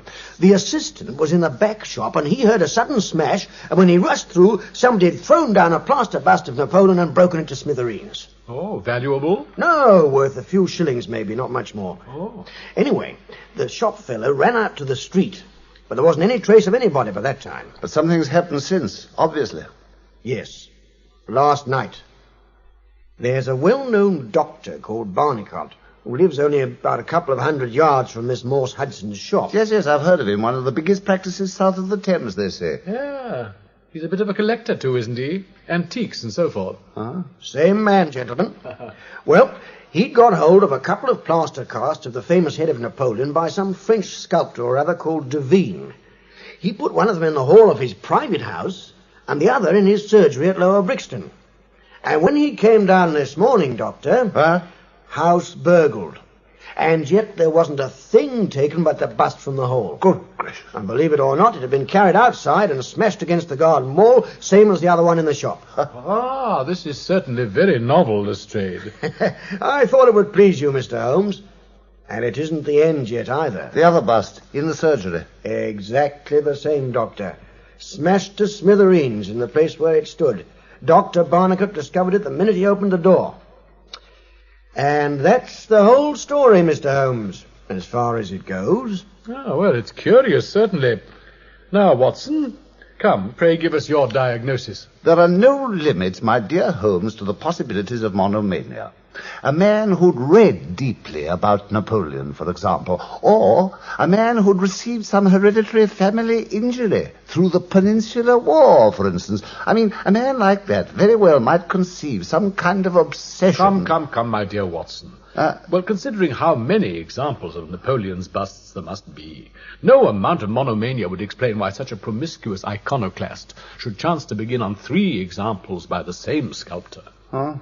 As I take it, Lestrade, these 3 are all copies of the same original, and all bought at this man Hudson's shop. Every one, Mr. Holmes. Identical. Why, then, the fellow may have an obsession against the sculptor. Possibly. Yet even if it is madness, there's still method in it. You see, he carefully takes the bust that was in the house outside to smash it, because the noise might have wakened the people upstairs. But in the other case, he smashes the bust in the surgery just where it stands. Oh, really, Pooh, that's too trifling, my dear One never Holmes. knows, Watson. One can never be quite sure. Some of my most classic cases have had the least promising beginning. Yes, but You'll remember how that dreadful business of the Abernethy family was first brought to my notice by the depth to which the parsley had sunk into the butter on a very hot day. But, Mr. Holmes... Pass Lestrade another cigar, my dear fellow, and ring for some whiskey and soda. I have a notion that we may hear more of our friend of the statue. And we did, of course, or there would be no story to tell. Next morning, as we finished breakfast, a telegram arrived from Lestrade himself. Come instantly, 131 Pitt Street, Kensington. With Holmes' usual energy, we did go, instantly. There, we found the railings outside the house all lined by a curious crowd. By George, Watson, it must be attempted murder at the very least. There's nothing else will hold the interest of the London messenger boy. There's the street waiting for us, Holmes. Good morning, Inspector. Morning, gentlemen. Come in, come in. Yes, Napoleon business again, Mr. Holmes. Ah, I guessed as much. What is it this time, Lestrade? Murder, sir. Splendid. Do close the door, my dear Watson. Yes. This confounded crowd. This is Mr. Horace Harker, gentlemen, the owner of this house. Mr. Sherlock Holmes and Dr. Watson, Mr. Harker. Good morning, sir. How do you do, sir? Mr. Harker's a reporter for the Central Press Syndicate, Mr. Holmes. I've gathered so much already, Lestrade. Well, Mr. Harker, will you kindly tell us exactly what has happened? Well, I'll do my best, sir. It all seems to centre around a bust of Napoleon I bought for this very room about 4 months ago. Where did you buy it, Mr. Harker? What? Oh, Harding Brothers, you know, a few doors up from the High Street station. I don't know what that's got to do with it. Anyway, most of my writing work's done at night, you know. Habit of mine. And I was sitting upstairs in my den about 3 o'clock this morning when I suddenly heard the most horrible yell from down here. Oh, the most dreadful sound, Mr. Holmes. Plainly news on your own doorstep, Mr. Harker. As a reporter, I should have thought you would have welcomed such a diversion. Oh, I couldn't. I was too unnerved, I don't mind telling you. I see. Anyway, I pulled myself together a bit and I got hold of a poker and came down. And when I got in here, the window was open, sir. And the first thing I saw was that the Napoleon bust had gone from the mantelpiece. Intriguing, most intriguing. I'm sure my monomaniac here is the only possible one, Holmes. Yes, of course. And the murder, Mr. Harker? Well, I rushed to the front door and threw it open and there, on the doorstep... Well? I nearly fell over. A dead man who was lying there. Good gracious me. Yes, he had a great gash in his throat and the whole place was swimming in blood. But who was this murdered man? You've made inquiries, Lestrade. Of course. There's nothing to show who he was. We've got the body in the mortuary. You can see it if you want. What does he look like? Tall, thin, sunburnt, poorly dressed. Artisan of some kind, I'd say. Obviously a foreigner. There wasn't any name on his clothing, and there was nothing in his pockets except an apple and some string, and a shilling map of London and a man's photograph. Here it is, Mr. Holmes. Aha. Plainly not a picture of the fellow himself, judging by your description. What do you make of this, Watson? Oh, let's see. Well, somewhat simian in type, eh? Yes. Thick eyebrows, you see, Holmes. Very peculiar projection on the lower part of the face. Altogether, I should say, Southern European, I'd guess. Admirable, Watson. And the bust, Lestrade. What happened to Mr. Harker's bust of Napoleon? We had news of it 5 minutes before you came. Smashed to smithereens in the front garden of an empty house in Camden Hill Road. Aha. I'm going round to see it now. Want to come? Well, of course, of course. We leave you in peace now, Mr. Harker. I'm sure you must be impatient to write up your own story for one of your newspapers. Oh, it's too late now, I'm afraid. The first editions are probably out with it already. Oh, that's too bad. Just my luck. Oh, but perhaps a cup of tea. I've been too confused to write a thing so far. Well, at any rate, you must try. And you can quote me if you like. Say that I believe my friend Watson's theory is almost certainly the right one. Ah, my dear Holmes, you really think Yes, he is convinced that the crime was the work of a dangerous homicidal lunatic with Napoleonic delusions. Oh, thank you, Mr. Holmes. Holmes, yes, I could certainly use that. You really do believe it, Holmes? Why not, Watson? Why not? It'll serve for the moment and for the press. Come, Lestrade, let us view the remains. Ah, yes, the body, Mr. Holmes. No, the bust. I propose to indulge in a little jigsaw work. You see, if all the fragments fit together to make the head complete again... What then, Holmes? Well, I may be able to... Well, you and I will have some interesting work to do, Watson. Good morning, Mr. Harker. Come, gentlemen. With some little trouble, Holmes succeeded in reconstructing the whole bust from the splinters scattered over the garden of that empty house. Why he did this, I didn't know. Lestrade and I, obediently but mystified, fetched and carried at his direction. Holmes' face was enigmatic as he and I next drove to the premises of Morse Hudson, the supplier of the first 3 busts that had been broken. From him, we learnt the name of the original manufacturers of the articles, Messrs. Gelder and Company of Stepney. In rapid succession, we drove through the fringe of fashionable London, theatrical London, literary London, commercial London, and finally, maritime London, where the tenement houses swelter and reek with the outcasts of Europe. There, in a side street, we found the statuette factory, and we learnt from the proprietor... Oh, but there are thousands, Mr. Holmes. We took thousands of casts of the Divine Napoleon. I've no doubt it's a noble work, but this batch of 6, noted down in these books of yours which I have before me, you see the entries, Watson, all dated about a year ago. Yes, and marked in 2 consignments. Yes, one set of 3 to Morse Hudson. And the other 3 to Harding Brothers of Kensington. Who does the casting work on these statuettes of yours, Mr. Gelder? Usually Italians, Mr. Holmes. We find they work well. And you recognize this particular Italian, this obvious Italian? Watson, pray show him the photograph that Lestrade gave us. Yes. Here it is. Ah, the rascal. Beppo. Beppo, indeed. Well, what was his other name? I never knew it, even though he used to work here. Oh, he was a madman, sir. I never knew a man with such a temper. He knifed another Italian in the street one day, and then he came running into the works with the police on his heels, and they arrested him in this very workroom. Well, and what sentence did he get?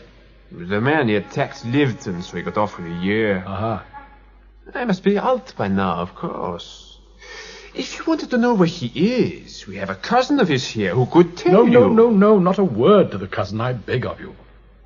No? The matter's most important, Mr. Gelder. Indeed, the further I go with it, the more important it seems to grow. Watson, my dear fellow, where have you got to? Are you ready? Yes, I'm here, Holmes. I was just... Well, come along. There's no time to lose. I don't think we need intrude upon you then any more, Mr. Gelder. I'm much obliged to you. I'm not at all. Only too glad to help you. We have one more visit to make, Watson. To Harding Brothers back in Kensington. Then luncheon, I suggest. And a telegram to Lestrade to come to Baker Street this evening.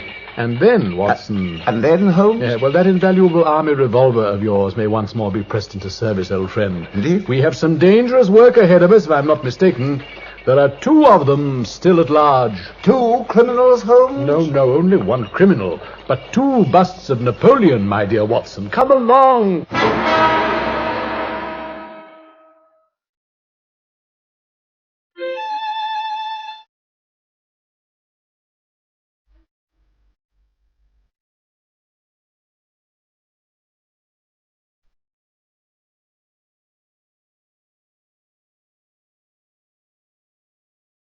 And so, as always, I had to be content.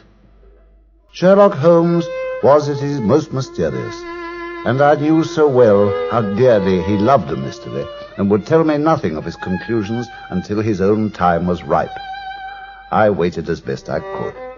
Yet, as the slow, late summer day wore on, I felt a constantly rising excitement within me, and I saw that Holmes, too, was febrile and impatient, until at last, in response to our telegram, the good Lestrade appeared. Ah, Lestrade, my dear Lestrade. You weren't busy, I hope. Busy, Mr. Holmes? I'm always busy. It's our motto at the Yard. Of course. You'll be happy to hear, by the way, that I've solved our mystery. What? You have? Of course. We have our methods, too, you know. I've identified the dead man. My dear Lestrade. Oh, yes, Doctor. We've an inspector who makes a speciality of Saffron Hill and the Italian Quarter, and he knew our corpse the minute he set eyes on him. His name was Pietro Venucci. From Naples, he was, and he was one of the most notorious cutthroats in London. Venucci, the last link. He was connected with the old secret society of the Mafia, you see, and it's perfectly clear that he must have broken the rules in some way, so this fellow of the photograph is sent to kill him, or even perhaps the other way round. You know how fiendish they are in these vendetta things. At any rate, one is shadowing the other, there's a scuffle outside Harker's house, and in the struggle, Venucci gets his death wound. How's that, Mr. Holmes? Perfect. I confess it seems to hang together admirably. Except, of course, for Napoleon. The busts are only a coincidence. We're on the murderer's trail, of course, as I expect you are too from your wire. So all we need to do is to make our way to the Italian Quarter, where I've no doubt we'll be able to find him. No, my dear fellow, Chiswick. Chiswick's a highly respectable residential district. Ah, and therefore the most likely neighborhood for spectacular happenings. If you've ever trusted me before, my dear Lestrade, trust me now. I'll promise to go with you tomorrow to the Italian Quarter if I fail you. Now, for your part, come with Watson and me tonight to Chiswick. Is that a bargain? Well, I take you on trust, Mr. Holmes. You do very wisely. You'll have dinner with us first, Lestrade. Well, now, that's very nice. Have you ordered the four-wheeler, Watson? For 11, to take us over to be on the other side of Hammersmith Bridge. Good. And you have the address, of course, the one we got from the fellow at Harding Brothers. Yes. Laburnum Lodge, Laburnum Vale, Chiswick. Admirable. You never fail me, Watson. Oh, would you pass me my hunting crop there, Lestrade? This it? Yeah, thank you. The handle is weighted with lead, a most useful weapon, as I've proved before. Now, let us address ourselves to the important process of nutrition. It may be a long time before we eat again.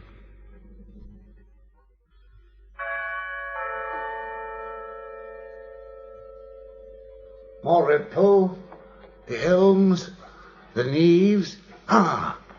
Laburnum Lodge. Well, Holmes, here we are. Excellent. And with this particularly tall fence for our concealment. They've gone to bed, it seems.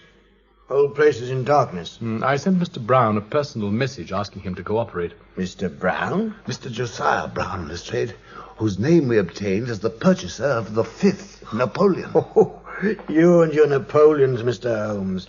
I've told you that all that part of it's only coincidence. It's this Mafia business that's the real crux. Well, if you say so, Lestrade. Now then, Watson, do you crouch down here, close to the hedge. You better lie down in the long grass, Watson, here. Yeah, and, Lestrade, you stay here beside me. Yeah. Good. Look there, Mr. Holmes. The open window. What? Not so long after all, then. Yes, that's him. He must have been inside when we arrived. Our luck's in. There's a light there, flickering. Do you see? Yes, we've got him. And in respectable Chiswick, too, Lestrade. He's climbing out. Oh, thank heaven for the moonlight. Look, he's carrying something white under his arm. The 5th Napoleon. No, wait, Lestrade. Wait, man. Let's see what he does. He's coming closer, do you see? He stopped there, by the street lamp. Holmes, I do believe he's going to... Exactly. Smashed to smithereens like all the others. And while he's busy examining it, Lestrade... On him! Watson, after me! Hey, let me go! What do you want, eh? Let me... No, Jackie, go to the bed. All right, Holmes, I got him. Watch out, Lestrade, he's got a knife. No, you don't, my beauty, huh? Take it on the wrist, Doctor. There, that's good. He's safe enough now, I reckon. What's your name, my man? Won't speak, eh? His name's Beppo Lestrade. At least if I follow Holmes right. Holmes, didn't you say that? Oh, good heavens, where is he? Holmes! All Holmes. right, Watson, I'm over here with the bust. Ah, well, Lestrade, you've got him then. For my own part, I've been attending to our friend the good Napoleon, but with no good result so far, I fear.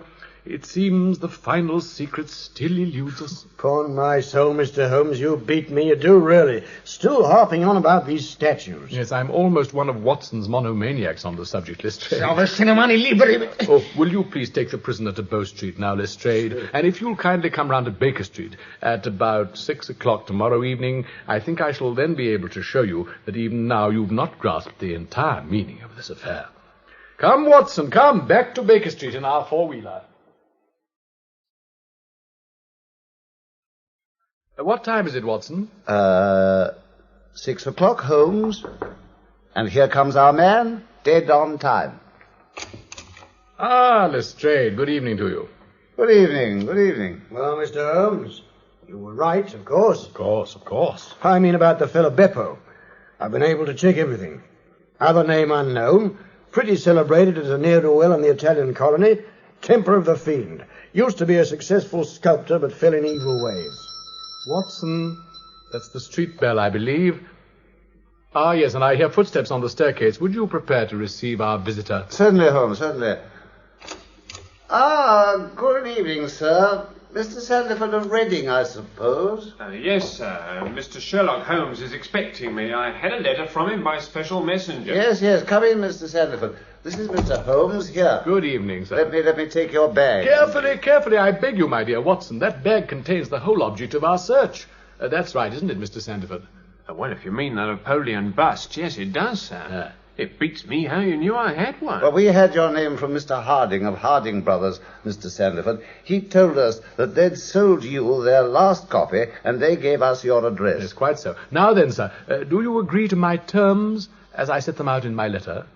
Well, you said you'd be prepared to pay me £10 for it. £10 it is, Mr. Sandford. Oh, I'm an honest man, Mr. Holmes. Of course, the money attracts me, but I think you ought to know I only paid 15 shillings for it. I've named my price, Mr. Sandiford, and I intend to stick to it. There you are, sir. £10. Yes, and in return, I shall only ask you to sign this paper in the presence of these witnesses. It's simply to say that you transfer all possible rights you ever had in the purchase to me. Thank you so much. Good evening, Mr. Sandiford. The landlady downstairs will show you out. Oh, I'm much obliged to you, I'm sure, Mr. Holmes. Good evening, gentlemen. Good evening, good evening. Now, Watson, now, Lestrade, the bust on the table there, and my celebrated loaded hunting crop in my hand, and so... Holmes! Great heavens, sir! Holmes, what are you doing? Do you see? There, the perfect hiding place. That's what I was looking for when I fitted the other bust together in the garden. See, that fragment that was the Emperor's ear? Embedded like a plum in a pudding? Let me introduce you, gentlemen, to the famous black pearl of the Borgias. Nothing less. What? Well, bravo, Holmes. Bravo, sir. Bless my soul. Bravo indeed. Thank you, gentlemen, thank you. But what made you link it all together, Holmes? Elementary, my dear Watson. You'll remember, Lestrade, that at the time when the pearl disappeared, some suspicion fell on the princess's maid, who was an Italian girl named... Venucci. Of course. Lucrezia Venucci. It was believed that she had a brother in London who worked with her as a jewel thief. The fellow who was murdered 2 nights ago. As you say, Watson. I then recollected that the pearl had disappeared just 2 days before the arrest of the man Beppo for some crime of violence. Huh. The police were after him. He had the pearl in his possession. He may have stolen it from Venucci, or he may even have been Venucci's confederate. At any event, before the police arrived, he hid it in the only place he could think of in the moment. One of the wet plaster casts of the Napoleon head, which were at that moment being moulded in the factory. And he's been in prison for a year. Just so. And when he came out, he found from his cousin in the factory where that consignment of that day's Napoleons had gone, and somehow or other traced the address of each purchaser. But how did he run across Venucci again? We'll never know that, Lestrade, unless he decides to talk. I take it that they may have quarreled if they were confederates, or that Venucci was out for revenge if Beppo had stolen the gem from him. At any rate, he also got on the trail. They met outside Harker's house. There was a scuffle, And behold your murder, Lestrade. And you knew the pearl must be in the Sandiford bust, Holmes. Well, naturally, when I saw last night that it wasn't in the fifth one at Laburnum Lodge. I wrote to Mr. Sandiford, as you know, bought the pearl in your presence from the owner for £10, and there it lies in all its glory. Well, I've seen you handle a good many cases, Mr. Holmes, but I don't know that I ever knew a more workmanlike one than that. We're not jealous of you at the Scotland Yard. Oh, no, sir. We're very proud of you. And if you come down tomorrow, there's not a man, from the oldest inspector to the youngest constable, who wouldn't be glad to shake you by the hand. Thank you, Lestrade. Thank you.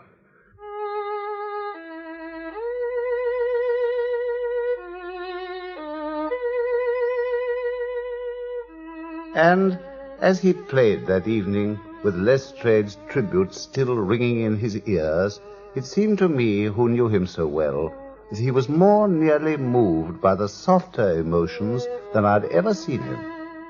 So ended, then, the case of the 6 Napoleons, in the year 1900, when I was back once more, after the death of my wife, in those old rooms in Baker Street, which I shared with the man I most revered in all the world, Mr. Sherlock Holmes.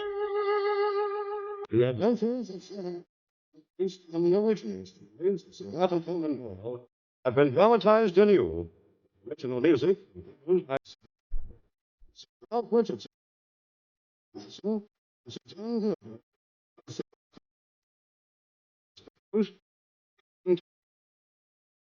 Welcome back. Well, another of what I think are the greatest Holmes stories played to absolute perfection by our stars. Really, the 6 Napoleons is just such a great mystery and such a great Holmes story because things turn out almost exactly the opposite of what Watson and Lestrade were thinking at the beginning. And I just love the way this turns. You know, there's so much, it's just so much that makes you marvel at Holmes. And that can make just for the best type of Holmes story. All right, well, we turn now to listener comments and feedback, and I'll actually start with Michael, who sent me a comment through Facebook that kind of covers some things I was going to talk about, so I'll go ahead and read what he had to say. I love the new Sherlock Holmes episodes. Rathbone Holmes has always bothered me, mostly because of his belligerence towards Watson, treating him like a complete buffoon. I don't remember the books being that way, but it has been several years since I've read one. It never made sense to me that someone would recount the memoirs of another who had treated him so callously. Gielgud Holmes is brilliant and works wonderfully with Richard Watson's. He's incisive, but not at Watson's expense. This seems like a true team. That Watson would follow the exploits of the mastermind detectives makes total sense in these episodes. Thanks for bringing them into your program. Well, thanks, Michael. I wouldn't go as far to say that the Rathbone Holmes was too hard on Watson. What to me made the Rathbone Bruce stories work, both on radio and the movie, is the real chemistry between the actors. And I didn't think that with Rathbone playing Holmes that he I don't think he ever or rarely ever went too far in kind of poking fun at Watson and that sort of thing. I do think that as this passed from Tom Conway to John Stanley, you kind of had this real focus on Holmes as kind of a, kind of just showing off on the police and, looking down on basically everyone. What you get here is a lot more refreshing. with the the John Gielgud version of Holmes. Now, obviously, particularly we take this case we just listened to. Obviously he was on the right trail, at least knowing that it wasn't some really bizarre fixation on Napoleon, but he didn't have the sense that he had to, butt heads with the police and be difficult with Lestrade and Watson. He just, kind of played along and bided his time, waited for the evidence to come forward, and really just gives you an entirely different feel than, in John Stanley episodes where it's, again, much more belligerent towards the police, much more belligerent towards Watson right from the beginning. And to be honest, I have been reading through the books kind of as we've listened to the show. I've read through all of them now, except for the case book of Sherlock Holmes. And it really, when I read the stories, it has much more the feel of these Gielgud episodes, where Holmes is a lot more good-natured and less bitingly sarcastic. He does have his moments, but I think other adaptations have kind of overemphasized those moments. So thanks so much for your comments, Michael. Joel says, I'm enjoying these performances. Such distinguished actors do a great job. And I don't miss the commercials for Clippercraft clothes. And Patricia says, wow, we never heard this one. Thought we had heard them all through the years. What a wonderful surprise. Well, I hope maybe we'll surprise you a little bit more when we get to the end of the program in the series. We also have a tweet from Lexi, who writes, are you going to do the Basil Rathbone and Nigel Bruce ones again? Great question. We're going to look a little bit in season 5 at doing one repeat of a series, though it's going to be quite a bit shorter than about a year's worth of Basil Rathbone, Nigel Bruce material we have, and it'll tie into another show that we're doing. But in terms of doing a longer show again, I definitely I think I like the Rathbone Bruce episodes. I definitely wouldn't want to do all of Sherlock Holmes again, but I would consider at some point redoing the Rathbone Bruce episodes. But it'd have to be quite a ways down the road. Taking a year's, time to go through episodes we've already played through isn't something I'd take a look at now when we have so many series. I think 50-odd programs that we still haven't gotten to yet. But maybe in a few years, who knows? Thanks so much for the question. That will actually do it for today. Join us tomorrow. We'll be bringing you a new Carter Brown mystery starting and the end of the Lorko Diamond matter on yours truly, Johnny Dollar. Today's episode is brought to you by the financial support of our listeners. Thanks so much for your support. You can support the show at support.greatdetectives.net. Now it's time for another Carter Brown story. Nightmare for Night, Part 1. This was the 17th episode, so 5th overall mystery.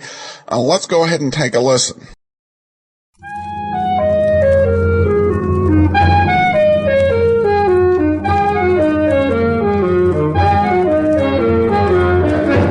Carter Brown, Mysteries. Adventures in excitement and suspense, based on the best-selling novels by the slick storytelling sensation Carter Brown.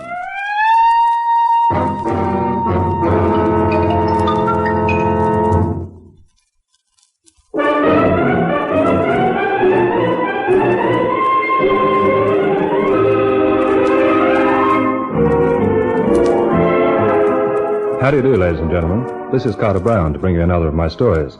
The title of this one is Nightmare for Night, and in case that doesn't make sense to you, I'd better explain that my hero's name is Nicholas Knight. He's a private investigator, and this is the account of one of his cases. A blend of East and West, a mixture of mayhem and mystery. So let me introduce Nicholas Knight, usually known as Nicky.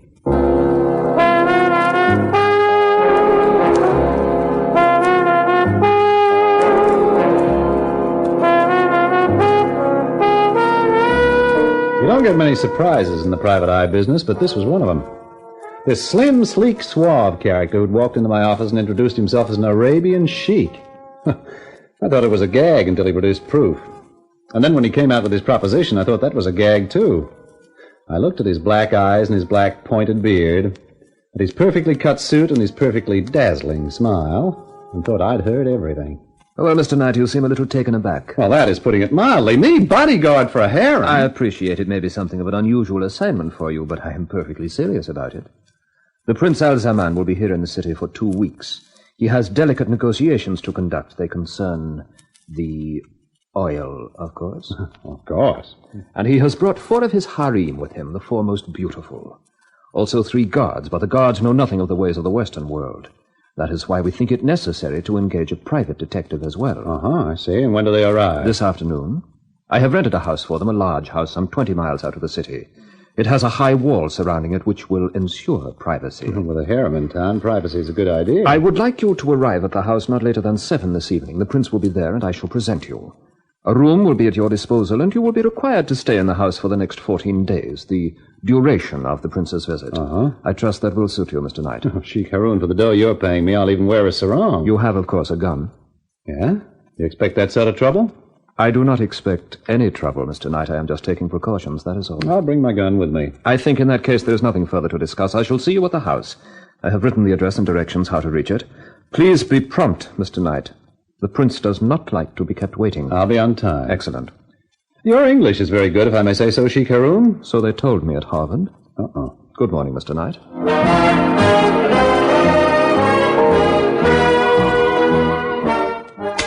Oh, now. What the heck does a guy pack to go looking after 4 harem beauties? Well, let's see now. Shirts? Visitors yet. Okay, don't bust your G-string. Yep. Mr. Knight. In person. May I see you for a moment? It is urgent. Yeah, sure. Come in. Park your hat and follow me. Now, park yourself. There's a good chair. Thank you. Oh, what's so urgent? It is a rather delicate mission, Mr. Knight. I'm not sure where to start. Well, make it fast, pal. I haven't got much time. And of course, how rude of me. I shall have to be blunt. You are hurrying now to undertake an assignment for Prince Al-Zaman. Am I? You are discreet, Mr. Knight. But you don't know much about Prince Al-Zaman. He's not a very pleasant person, I assure you. In his own country, he is absolute dictator and acts as such. Life and death are his to command, and no woman is safe from his harem. The prince's word is absolute. Well, what do you want me to do? Start a crusade? There was one woman. She was beautiful and not one of his subjects. She was a French girl named Marie Desprez. He met her on the Riviera. He made her many offers, even marriage. Then she disappeared. And by the time her disappearance was discovered, the prince's yacht had sailed. Marie Desprez has not been seen since. How do you know all this? I am her brother, Louis Desprez. Oh. Now, I know it would have been suicide for me to try and enter Al-Zaman's own country, so I have waited for him to leave it. This is the first time he has done so since last summer. He has brought some of his harem with him. I know that. What I do not know is whether Marie is one of them. You are the one man who can help me, who will be in a position to find out if he has my sister. Yeah, but it's not as simple as that. You mean money? Mr. Knight, I will pay you $5,000 to find out if... It's not a question of dough. I've got a reputation in this town as an honest investigator. I've been employed by Prince Al-Zaman. Now you want me to spy on him. I see. There's no more to be said, then. I only ask that you forget we have ever met, have ever had this conversation. I shall spend my life looking for Marie. But if Al-Zaman learns of it, my chances will not be worth a snap of the fingers. Oh, look, now, if I want to contact you, where do I find you? The Hotel Arcadia. Mr. Knight, Does that mean you will do it? I don't know. I'll have to think about it. Monsieur, if you do, you will have the undying gratitude of a desperate man. I shall wait anxiously at the hotel for a word from you. Well, don't bank on it. I know a man when I see one. Au revoir, Monsieur Knight.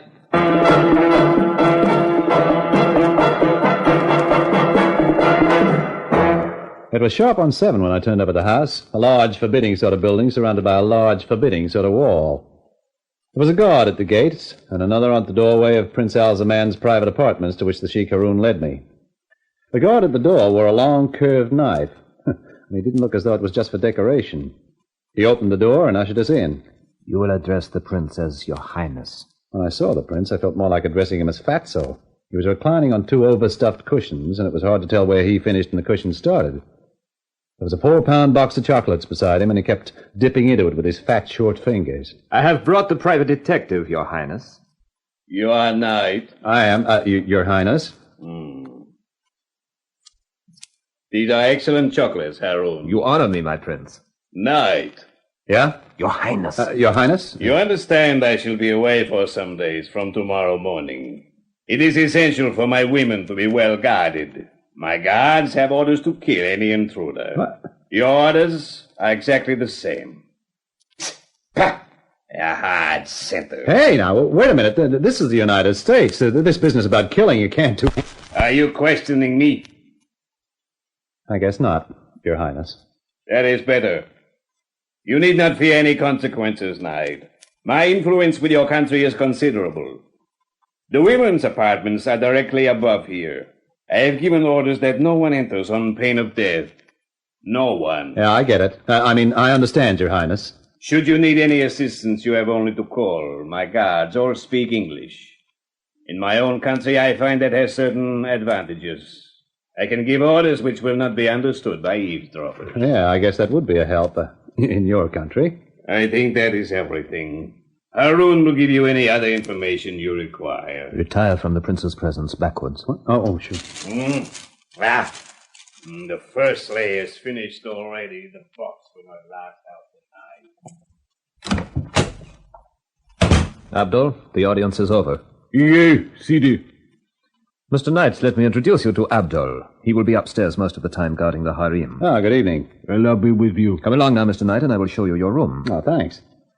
I think you found the prince a little startling. Yeah, a little. It is understandable from the Western point of view, but in our country you must remember he is the absolute ruler. And you get carved by one of those knives if you feed him the wrong sort of chocolates. It is not advisable to joke about the prince, Mr. Knight. Here is your room. I trust you will be comfortable. I have left you a bottle of your American rye. Oh, say, that's really thoughtful of you. How about we open it now? We do not drink alcohol, Mr. Knight, but if you care to do so, open it by all means. Tomorrow morning, the prince leaves to conduct his negotiations, and I go with him. As the prince told you, the 4 women are upstairs. There is also Fatima, who looks after them. She prepares all the meals and will serve yours. Then there is Abdul, whom you have met, Hassan, an Arab, and Blanc, the guard on the gate. Well, sounds nice and cozy. Cheers. What in thunder is that? That is the prince going to make his nightly inspection of the harem. The gong is a warning that he is coming. Yeah, I can see how that'd be needed. Is that another joke, Mr. Knight? Oh, no, Sheik. Any way you look at it, it's no joke.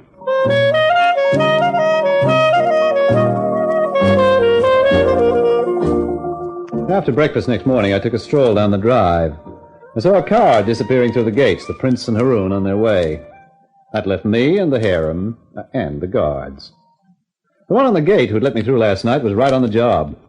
I thought I might as well strike up an acquaintance, and this time I used the right greeting. I'll be with you. And you, boss. Heck of a morning, ain't it? What? Hey, you don't sound like you come from the prince's country. Well, only been there about 3 years, boss. Between you and me, I was a seaman on a tanker, but I ran into a little bother in Tunis and skipped the ship. Then I wound up on this job.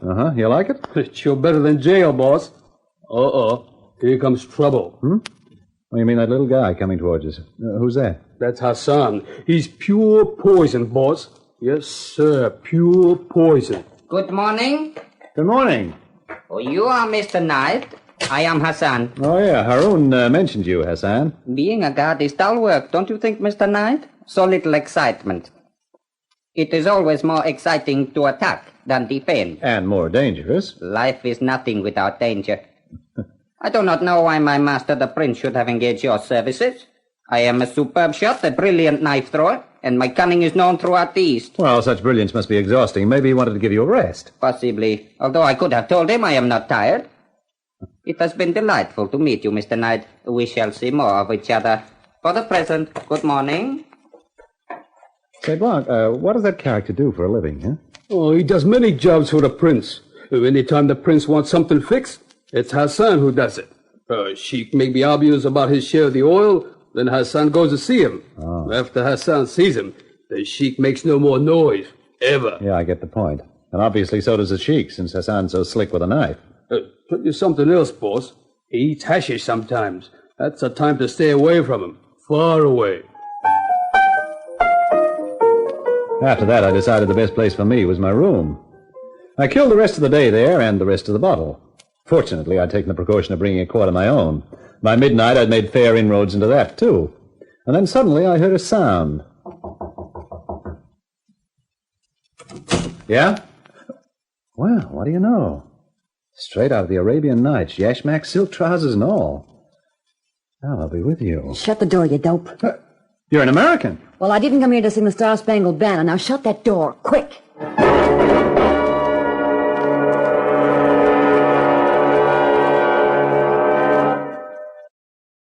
Welcome back. Well, it's been a while. I've listened to all of these at one point, and I wonder really what reason they had for calling in Knight. Because the reason they stated that they wanted somebody who understood the way that the Western world worked doesn't really ring true here. For one thing, they already have one of the guards who's a Westerner. And for another thing, I'm not certain of the need for that, given the fact that the harem is spending its time all locked up inside this compound. But we've got an American girl, and some things developing. Kind of a weird point for a cliffhanger, but we'll get deeper into the adventure next week. Now it's time to wrap up today's story of yours truly, Johnny Dollar, the Lorko Diamond Matter. It's time for us to play Part 5. So enjoy. From Hollywood, it's time now for Johnny Dollar. Johnny, this is Maria. Maria? Well, isn't it kind of late at night to call? You've got to help me, Johnny. I'm being followed. Aren't you at home? No, it's a little cafe on the waterfront. I came in here to phone. Why the devil did you have to go out? Everything was set up. If you'd stayed home, you'd have been safe. What are you trying to do? Get yourself killed? Johnny, this is no time. Where are you? What's the name of the place? The Marrakesh, number 41 Rue de la Mer. I'm afraid to go outside. No, whatever you do, don't go outside. Stay right where you are until I get there. But Johnny... Take your choice, Maria. It's either that or wind up on a marble slab. What do you mean? You know what I mean. You know better than anybody. Now stay there.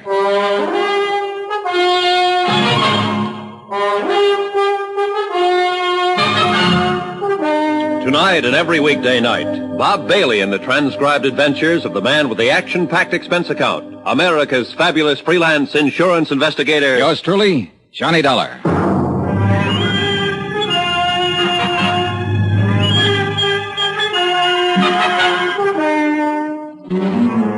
From Special Investigator Johnny Dollar, location Algiers, North Africa, to the Home Office Transworld Fidelity Company, Hartford, Connecticut. Assignment, the Lorko Diamonds Matter. $100,000 in jewels stolen and a murder. Expense account continued. Item 12, $2.20, taxi fare to the waterfront of the Marrakesh Cafe. There was no time to lose and no time to get help from Inspector Marcus. A half hour earlier, he'd set a trap, and he and his men were staked out around Maria's apartment house waiting. But apparently she'd gone to the cafe before he got there. So now the whole thing had blown wide open.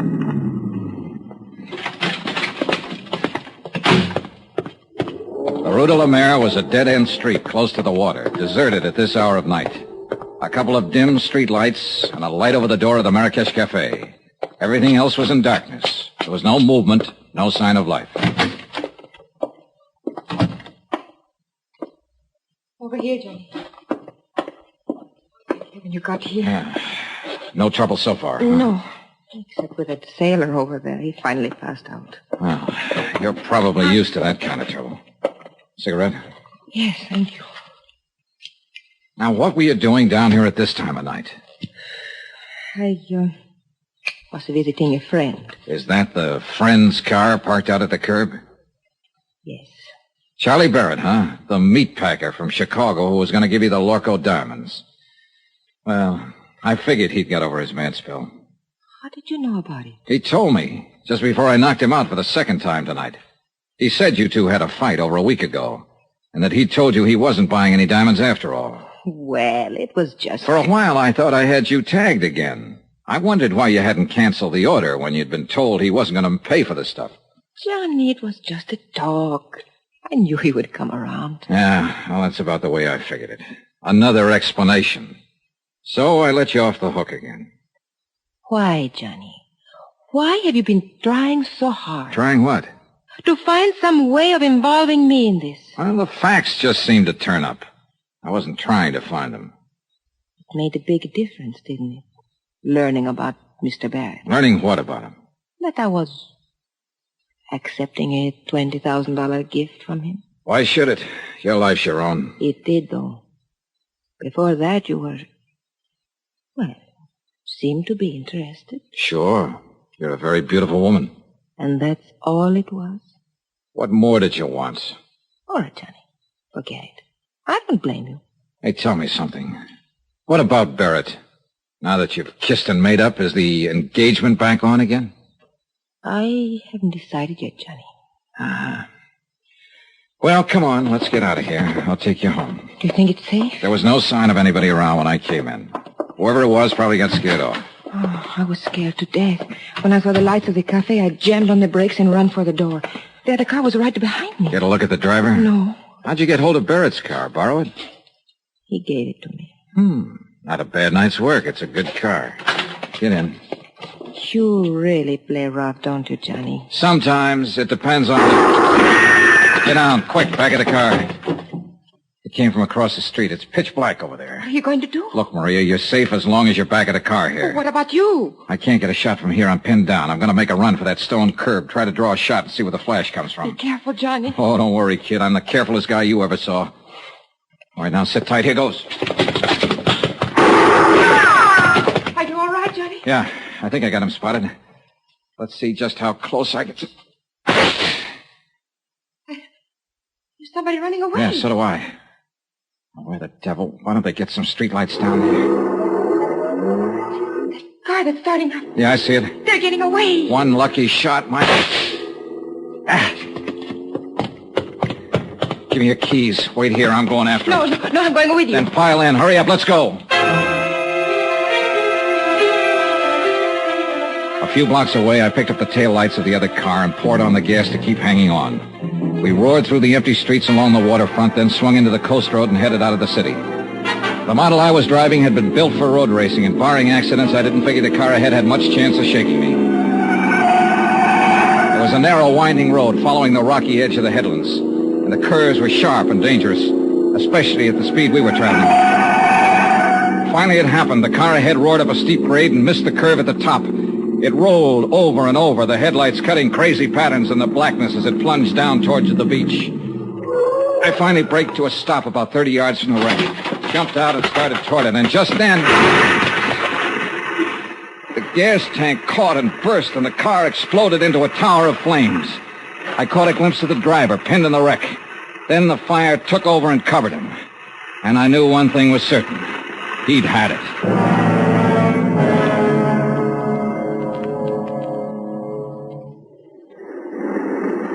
It's dying down. Yeah. The gasoline is all burned now. What a terrible way to die. What way isn't? I guess... Johnny, could I have a cigarette, please? Yeah, sure. Here you go. Thank you. Yeah, light up, Maria, while you watch him burn. What a horrible thing to say. It's quite a relief, though, isn't it, knowing you're safe now? Well, of course it's a relief when someone has just tried to kill you and now you know that they... That's true, but it's not what I meant. I don't think I understand you. What I meant was you're safe because now he won't be able to talk. Able to... Who won't be able? Do you mean you know who's in that car? Of course, and so do you. It's the customs property agent, Andre Jardine. Andre? Sure. Who else would have any reason to kill you, since he was the only one left after... Oh, I guess you haven't heard about it yet. Bobo's dead, too. What? Who is Bobo? Your other partner. Andre shot him in the back earlier tonight up in the Casbah. So you're doubly safe now, Maria. They're both dead. And for everything else, you've got an explanation. With just one exception. I don't even know what you're talking about. Oh, now, don't be modest. Actually, it was quite a scheme, whether you thought it up or Andre did. Oh, you are out of your mind. The idea was to make sure the diamond courier died, either on the plane or at least before he got through customs. That way, the courier's briefcase would be sent to Andre's office. Then Bobo was to help Andre fake the stick-up. But Bobo turned out to be a tough cookie. This may be true, Instead of sticking to plan, he decided to go for broke. When he slugged Andre, he tried to make it stick, but Andre managed to reach his gun, so he ended up in the hospital instead of the morgue. What has all this got to do with me? Then Andre got the idea of a double cross. He left the hospital, went into the Casbah to look for Bobo. He found him, and he killed him. I still don't see His next step was a natural, to knock you off and keep the whole take for himself. We expected it, and we were ready for him. Inspector Marcus is staked out right now at your apartment house, waiting for Andre to show up. We didn't know you'd already gone out earlier. Well, all of this may be true, Johnny. But why do you insist on trying to fit me into the picture? Because that's where you belong. I mentioned the fact that you'd been able to come up with an explanation every time you needed it, with just one exception. What exception? Both Andre and Bobo have tried to kill you this evening. Why? Unless you were in on this thing. What reason would they have? Well, I don't know. Of course. Why should I know? I don't know why they tried to kill me, Johnny. Oh, a good answer, Maria. And it'll probably work. Yeah, you figured that one out fast. I don't know what you mean. No, caution. Well... Who has the diamonds? I will before morning. Johnny, why couldn't you... Knock it off, kid. You got the wrong guy. It won't work with me. It could. Sure, I know. You're beautiful, charming, lovely. And you're rotten. Rotten right to the core. What are you doing, Johnny? Going back to town. Well, wait for me. Goodbye, Maria. Johnny, wait! Johnny!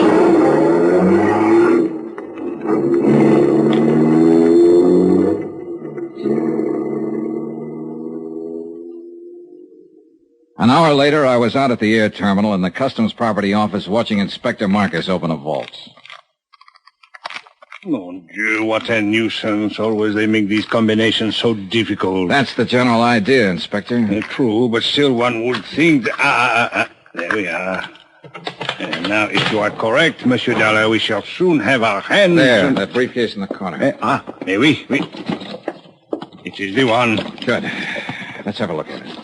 It will be necessary to force the lock. Here, pry it open with this. Looks like an easy one. It is merely a matter of... Voila. Beautiful, no? Yeah. Too beautiful. Tell me something, Monsieur Dollar.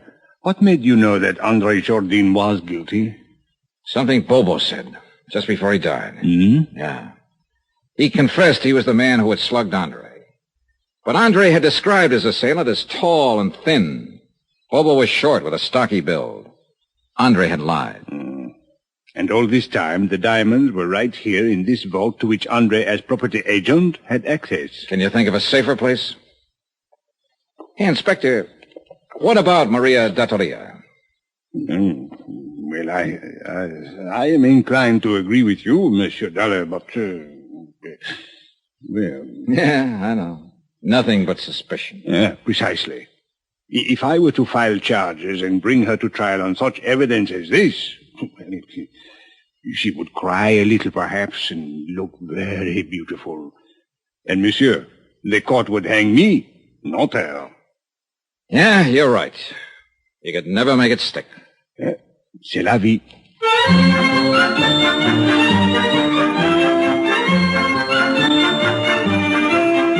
Expense account item 13, $624.80. Hotel, meals, and incidentals in Algiers and transportation back to the States.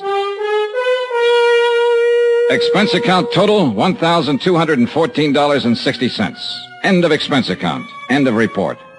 Remarks? Social item. To be circulated widely. The Countess Maria d'Attolia was married yesterday to C.K. Barrett, a big tycoon in the meat business. The happy couple will make their home in Chicago. All companies in that area who may be asked to underwrite insurance on the life of C.K. Barrett, don't. Yours truly, Johnny Dollar.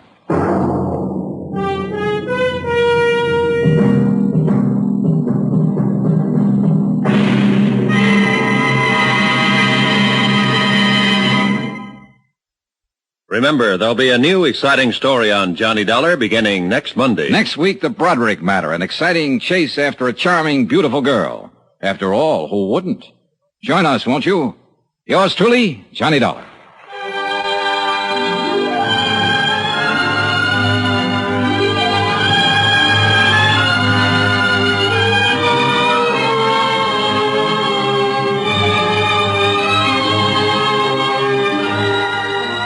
Yours truly, Johnny Dollar, starring Bob Bailey, is transcribed in Hollywood.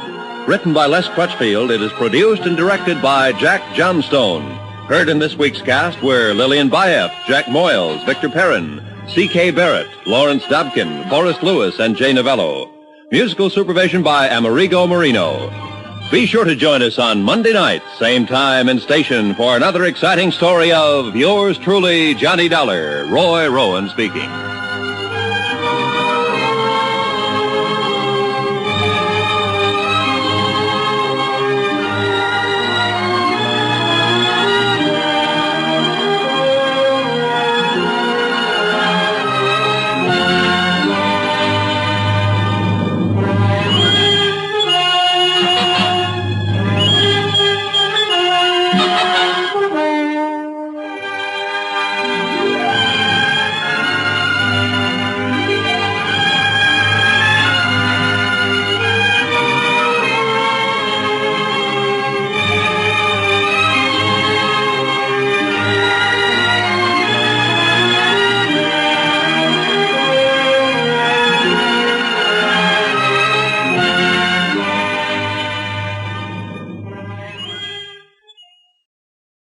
Welcome back. What a contrast in style between this week's program and last week's. Last week's program really was a very tender sort of story, and Johnny's reaction to it. Now we've got a much more hard-boiled story with the end, with even one of the principal criminals apparently getting away with the crime. I think in this case it's a nice twist. They don't make a habit of it on yours truly, Johnny Dollar, but having it happen is definitely a surprise and kind of shows just the breadth of Bob Bailey's ability at characterization, and just how Johnny Dollar is really built into this complete character with Bob Bailey in the lead. Well, we'll be back on Monday with another episode of yours truly, Johnny Dollar. Next Friday, be sure and listen to part 2 of Nightmare for Night. And join us back here tomorrow for the lineup. And coming up on Sunday, be listening for our 950th episode special. You'll want to be sure and listen to that.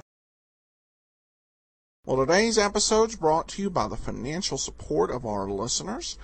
And I want to especially thank Mary and Janet for their donations. And we'll send along access to the premium site as we do with all donations of $7 or more. You can support the show at support.greatdetectives.net. Well, now it's time for today's episode of the Great Detectives of Old Time Radio.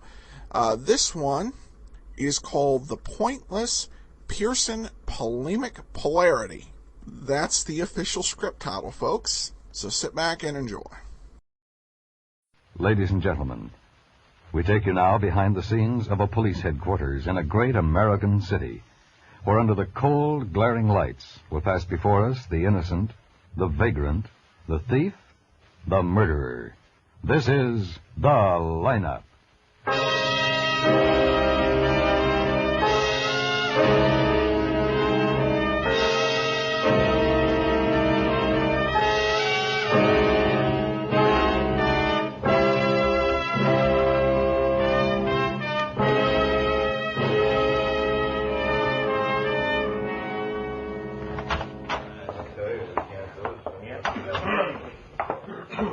We can sit right here, Mr. Becker. Oh, here? Sure, that's all right. Thank you. Is it all right if I smoke? Sure, go ahead. You think you have the man? Well, we have no idea. Mm-hmm. Do you smoke? No, thanks, not right now. Thank you. Well, if you do, if you've caught the man, I'll know him. I hope so. Like I told you, his face pressed this close, maybe a foot away from where I was looking through the curtains. Mm-hmm. And you never saw him before? Oh, no, I never saw him before. Like the guy across the hall, the guy that was killed. I never saw him before. And he lived right across the hall from me. You may think that may sound funny, but I don't know. No, it's very possible. No, I lived there for at least, about 7 months. Oh, there's Sergeant Greb. Yeah, he interrogates the line. Oh, he's a nice guy. He sure is. I like May I have your attention, please? You people out there on the other side of the wire in the audience room, may I have your attention, please? Thank you. My name is Greb, Sergeant Matt Greb. I'll explain the lineup to you. Each of the suspects you will see will be numbered. I'll call off a number, their name, and charge. If you have any questions or identifications, please remember the number assigned to the prisoner as I call his name. At the end of each line, when I ask for questions or identifications, call out the number. If you're sure or not too sure of the suspect, have him held. The officers who took your name will assist you. They're seated among you. The questions I ask these suspects immediately get a natural tone of voice, so do not pay too much attention to their answers, as they often lie. Bring on the line. All right, boys, keep it moving right over here to the end of the stage. Come on. Now turn and face front, hands to your sides.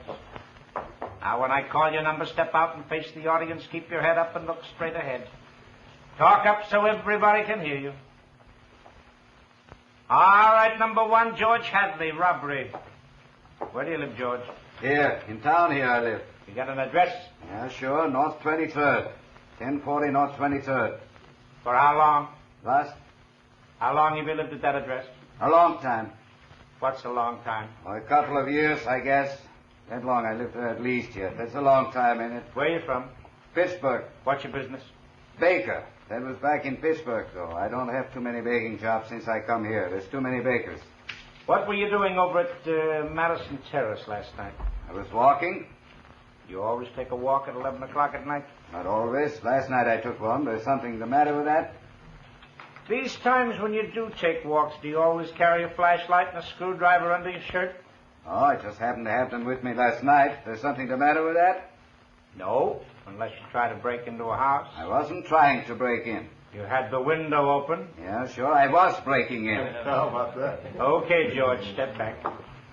Number 2, Harry Saunders, disturbing the peace. Oh, yes, there's the man up there. Tell the people which where one? you live, Harry. The next one in line. Well, let's wait till these questions. Sure, wherever I can.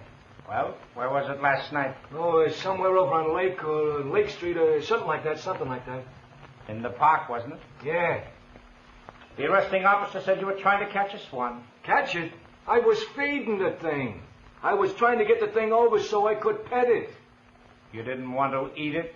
A swan?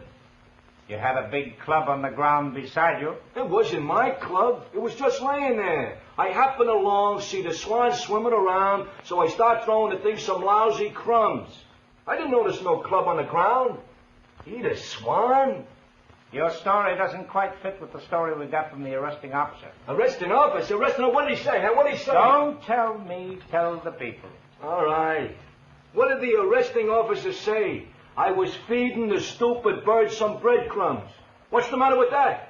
Where am I going to eat a swan, huh? Where am I going to eat it? That's a lot of bird. I'm going to start a fire right in the middle of the park, huh? Okay, Harry, okay, step back. Eat a swan. Where am I going to get a pot that big, huh? Where? That's enough, Harry. It's old Nick. Number 3, Tom Pierson, open That's charge. him. That looks like him. May I make sure? Yes, that's the man. Yes, I'm sure. Okay. What? Sergeant Graham. Yes, Lieutenant. Number 3, hold for interrogation.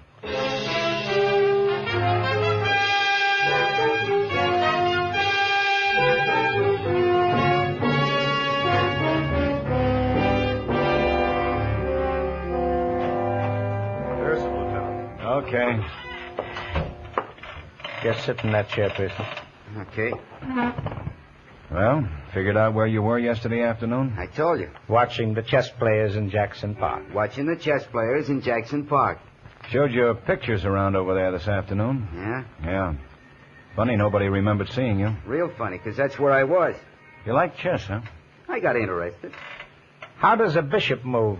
Huh? Yeah. How does a bishop move on a chessboard? I just watch. I don't know the rules. Well, doesn't it get pretty dull if you don't know what's going on? I got nothing else to do. It's a nice day, so I watch some old duffers playing chess. You going to throw me in jail for that? You were identified in the line. Yeah? Yeah. The man who identified you said you were climbing down a fire escape. I told you I was in the park. Watching a chess game. Watching a chess game. You know Michael Hunter? Yeah. You know someone killed him? No, but I can't say I'm unhappy about it. You threatened Michael Hunter once, didn't you? If I did, it was a long time ago. But you threatened him. Yeah, I threatened him, if you want to call it that. I threatened a lot of people, if you want to call it that. What were you doing at Hunter's apartment yesterday? I was in Jackson Park.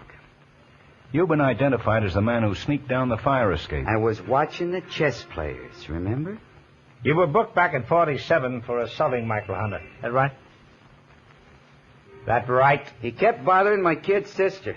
You didn't like him, huh? No, I didn't like him, would you? I didn't know him. That story about Jackson Park won't sell, Pierson. I didn't kill Hunter. What do you want me to do, lie? You want me to lie, huh? I was in Jackson Park. How long have you known Michael Hunter? 4 years, 5 years. Where'd you meet him? My sister was in some play with him, but I didn't kill him. But you really worked him over. Sure, what do you want? He made it tough on the kid, I made it tough on him. He deserved it. You used a tire chain on him, didn't you? Something like that. How long has Hunter lived at his present address? How should I know? In your neighborhood, isn't it? Yeah, so what? You can't tag no murder on me. I didn't kill him. Nobody said you did. What? Then what's this all... Hunter isn't dead. He isn't dead? He's in a coma. He may not make it. We just want the man who stabbed him. No, I'm not it. Hunter had some kind of an acting school, didn't he? Yeah, that's how my sister got to know him. The whole setup was a phony. How do you know? I know. He was a lousy actor. Looked good. Told dames he could do something for him. Lieutenant, can I see you for a minute? Okay. We've located the girl along that scarf. Got her down the hall. Yeah, okay. Matt, take Pierson downstairs. I'll be right back. Right. Asher turned her up. Wasn't easy. He checked all of Hunter's previous so-called students. She was one of them. He just showed her the scarf, and she admitted it belonged to her.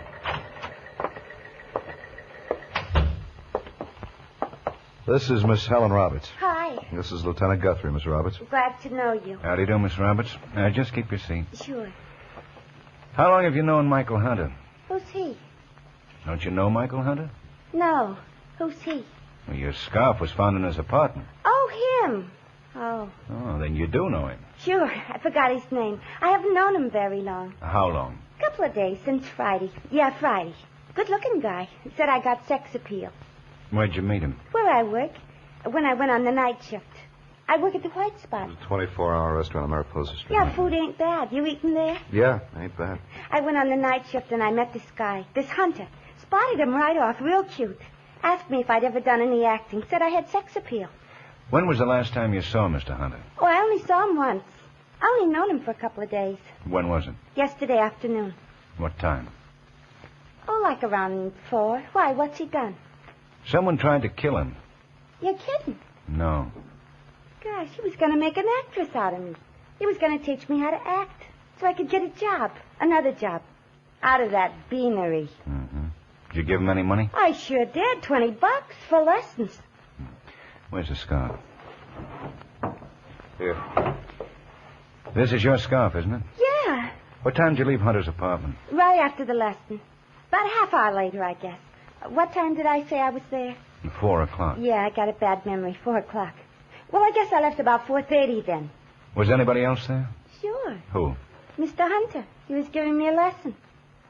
I mean anybody else besides Mr. Hunter. Me. Did he say he was expecting anyone? Not to the best of my knowledge. Have any ideas who might have stabbed him? No. Know if he had any enemies? Look, mister, all I know is he said with my sex appeal I should be in Hollywood pictures, and I gave him $20 for acting lessons. I don't know none of his friends, and I don't know none of his enemies. Okay. Thank you, Miss Roberts. To be sure. Can I go now? Yes. But don't try to leave town. We may want to talk to you again. Leave town? On what? I gave Mr. Hunter my last $20, and you say don't leave town. Goodbye, Miss Roberts. Yeah. What was your name? Quine. To be sure. You're cute. Stop in the White Spot sometime. Night. I'm working the night shift. Yeah, I'll try to get around. My scarf, please? We'll have to keep it as evidence. Okay. Well, bye. Au revoir. You better put a man on her. Are you kidding?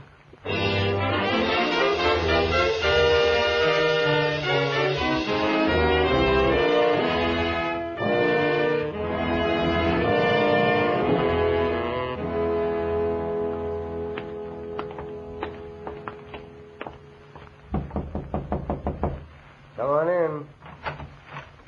Hi, Doc. Oh, hello, boys. Have a seat. Thanks. There's cigarettes on the desk. I got one. Well, suppose you want to know about Hunter, huh? Yeah. What's the latest? Oh, he's pretty bad. Still in a coma. Just making out a report here. Think he'll make it? Maybe, but I doubt it. Ruptured lung, right hemothorax, and pneumothorax. His response to treatment has been very poor. How are his chances of regaining consciousness? Practically none. Well, if he did regain consciousness, could he recognize anyone? Probably not. In a case like this, where the patient has gone into coma due to lack of oxygen, the damage to the brain tissue is usually too extensive. Mm-hmm. Tissues of the brain are especially sensitive to lack of oxygen. And the damage done is permanent. Then, if he did come out of it, he wouldn't be able to point out the man who stabbed him, huh? Nope. Well, how about the wound? Long, sharp implement. Knife, probably. Could a woman do it? Sure. Well, thanks, Doc. You bet. I'll let you know the minute anything happens.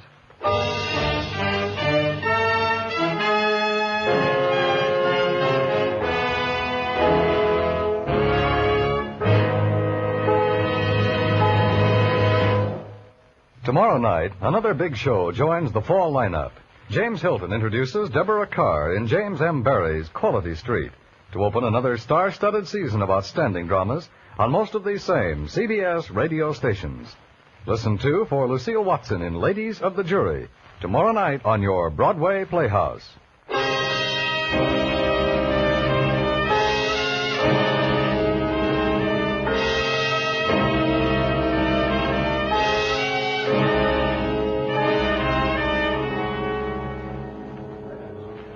We're covering every inch, Ben. If it's here in Hunter's apartment, we'll find it. Yeah. How about the garbage cans in the alley? Asher's going through them now. Doesn't seem to care for it. We ran a small weighted cardboard box down the incinerator chute to make sure nothing was stuck in it. Where is it? Where the chute? Yeah. I'll show you. It's in the hall closet. Oh. Chute's in there. One of these on each floor. Yeah. How about the incinerator itself? We're cleaning it out right now. Now, who's this? Oh, it's Becker's. Oh, hello, Lieutenant. Hello, Mr. Becker. This is Mrs. Becker, Lieutenant Guthrie. Oh, Mrs. Becker. Hello, Lieutenant. Sergeant Quine, Mr. and Mrs. Becker. Hello, Sergeant. Hey, what's all the confusion about? Why all the policemen? Looking for the weapon. Oh, well. You think it might be in the building? Could be. We know it's probably a knife, and a long one. He might have thrown it away or tried to hide it before he went back to the street. Pierson? Maybe. That's the man you identified, isn't it? Yes, dear. How well did you know Mr. Hunter, Mrs. Becker? Oh, he was just a neighbor.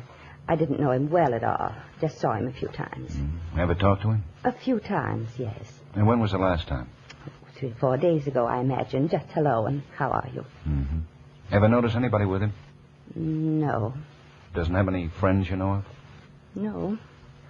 Well, he had a young lady in his apartment yesterday. He did? That's right. Neither of you saw her? No, I didn't see her. Oh, no. Ben. Oh, excuse me, please. The janitor just came on duty. Yeah? We showed him a picture of Pierson. He remembers him. Oh, from where? Here. Says Pierson was here yesterday and asked for Hunter's apartment number.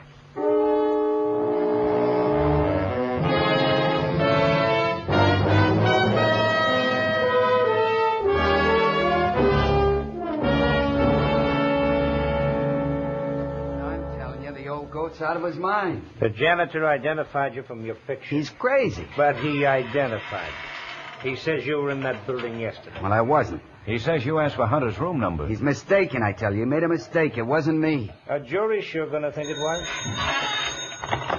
Guthrie? Yeah? Yeah? Good. Okay. Well, we can tell the boys to stop looking for that knife. It's been found? Yep. In the silverware we took out of Hunter's apartment.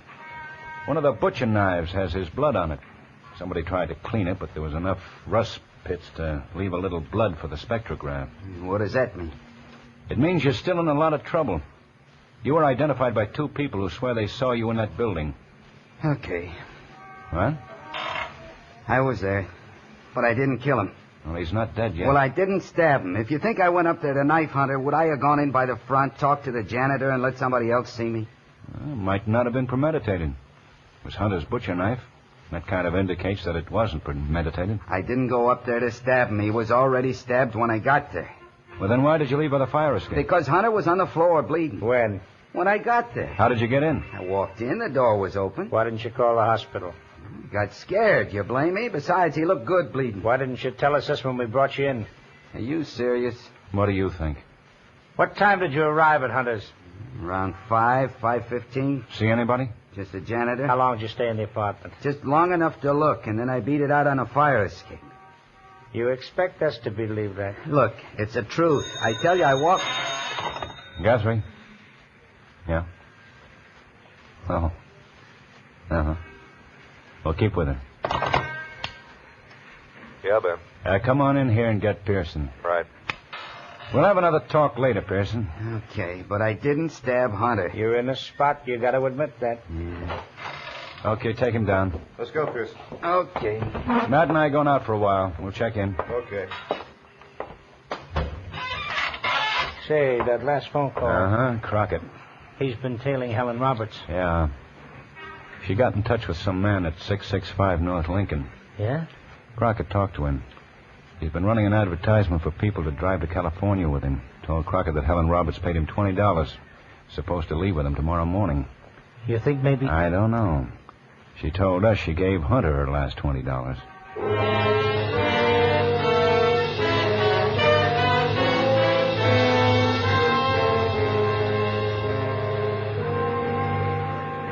Oh, what if she doesn't go to work? You'd like that, huh? Don't be silly. Helen's a nice-looking doll. I don't mind keeping her company. Well, just make sure she doesn't come back to her apartment before we get a chance to go over it good. I still say, what if she doesn't leave? Oh, she will. The manager told me he owes her a week's salary. She'll go down there and collect it and tell him... Here she comes. Okay. Tell her, Quine. She probably won't stay there long. Just collect the money and tell her boss she's going to quit. How long do you want? A couple of hours, anyway. 3 if you can give it to us. Yeah, I might even give you more. But now, don't make it look official. Just tell her you thought she'd stop in and say hello. You're telling me how to operate. Don Juan Quine. Get going. Pleasure. All right. Now, what do we do? Get in her apartment and check everything, including her toothbrush.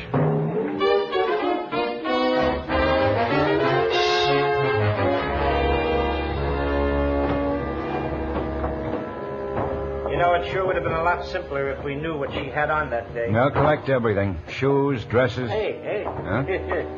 How about these? Lovely. Match my eyes, don't they? Oh, come on.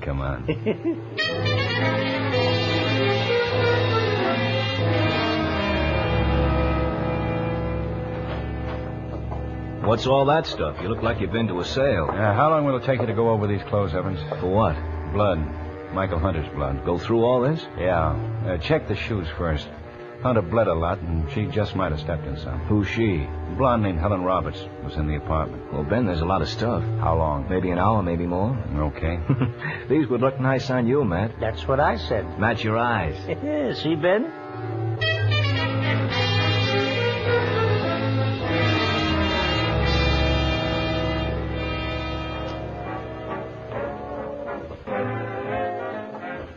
Want some more coffee? Gee, thanks, Dick, but I really got to get home. Hey, how come you're quitting your job? I got tired of it. I'm going to get something else, something that suits my talents more, you know. Yeah. Do you still want to be an actress? Well, I don't know. I guess maybe I'd still like to be one, but I don't know. I'm still pretty upset about Mr. Hunter's dying. I didn't know anybody else in the acting business. Oh, well, I know a few people. You do? Gosh, that would be wonderful. Mr. Hunter always said I had a lot of sex appeal and things, and I don't know why I shouldn't try to be an actress. I know I got the talent for it. Why don't we get out of here? Go somewhere and talk some more. Well, I really should be getting home. I got to start looking for another job tomorrow. Oh, it's early. Well, I don't really think... Besides, you don't want to go looking for another job until we see what I can do for you with my friends. Okay. When do you have to be on duty again? Oh, whenever I feel like it. Yeah? Sure. The department doesn't make a move without me.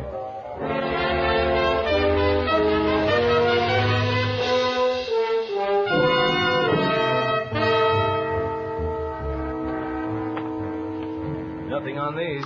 Well, here's another pair.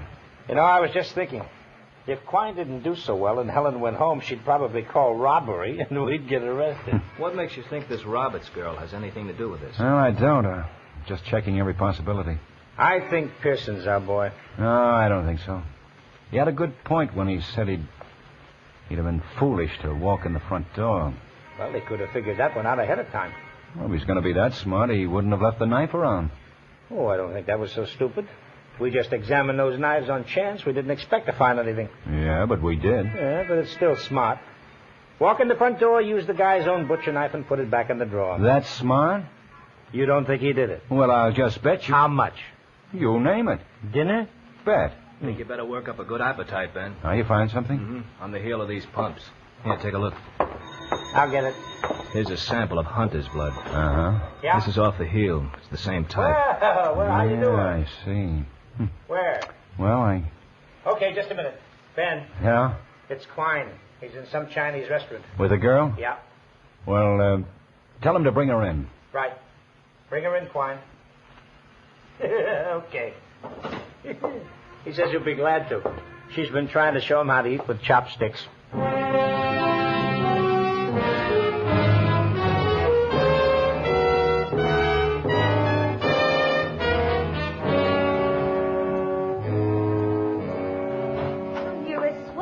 You are. A swell one. Pretending you wanted a date. I'm sorry, but the lieutenant The here... lieutenant, huh? You're the lieutenant, aren't you? That's right. Sit down, We please. met before, haven't we not? Yeah. Please have a seat. Who's he? That's Sergeant... What's this all about? Why did this guy bring me down here? Wanted a date. Wanted to help me meet some people that could help me get a job. I told him to bring you in. Well, I ain't sure about that. I'm sure about him playing up to me. He said he wasn't even on duty. Miss Roberts. Yeah. Why did you kill Mr. Hunter? Me? Are you nuts? Me? I didn't have nothing to do with it. Your scarf was in his apartment? I don't know you. I'm Sure, so- my scarf was in his apartment. You found it there, I left it there, so what? You think I killed him with my scarf? He was stabbed. You think He's dead? Died a half hour ago. But you said he was... We found some of his blood on one of your shoes. On one of my shoes? What are you doing with one of my shoes? How did you get it? He wasn't wounded? Stabbed by a knife when you last saw him? Say, who are you anyway? I told you, No, I'm he sorry. wasn't stabbed or nothing like that. He was walking around and he wasn't doing it with no knife in his back. How'd you know he was stabbed in the back? Well, I guessed. Wasn't he? How'd you get blood on your shoes if he wasn't stabbed? I don't know. I cut my finger a couple of days ago, see? It was his blood on your shoes. You killed him with a butcher knife from his kitchen drawer. I did not. And besides, who are you? Sergeant Greb. You killed him with it and wiped it off. Well, if I did that, how did you find any blood? How, huh? Spectrograph. Spectra what? Don't come on like Dick Tracy with me. You could have washed it with soap and water, and the spectrograph would still find it. I don't believe it. Then explain the blood on your shoes. Well, actually, Mr. Hunter was stabbed when I got there. I got scared and ran. You can understand why I didn't tell you about it. I was scared. You can understand, Lieutenant? A man named Pierson was there after he was stabbed, too. Did you run into each other? Well, I didn't know his name, but there was a man there. He didn't see you. He didn't? Why did you kill Hunter? Because he said he couldn't do nothing with me no more. He said he couldn't help me, and I asked him for my money back. How much money had you given him? Lots, a couple of $100. We was going to get married. He broke my heart. So you stabbed him with that kitchen knife? Yes. He was pouring some beer, and I couldn't stand it. He said we was going to drink to our parting, and I wasn't going to be parted by no guy what had 200 clams of mine. Will I get the chair? Take her out, Clem. Come on. And you, Richard. You're all alike. Just the man. Yeah, let's go. Lieutenant, Yeah? will the reporters want to talk to me? Probably. I'll see them. I'm on the ragged edge of disaster, but I'll see them. Au revoir. I'll talk to you later. Goodbye, Mr. Greb. To be sure. Oh, holy cow. Well, you owe me a dinner. Yeah. You know something? What? Better she never became an actress.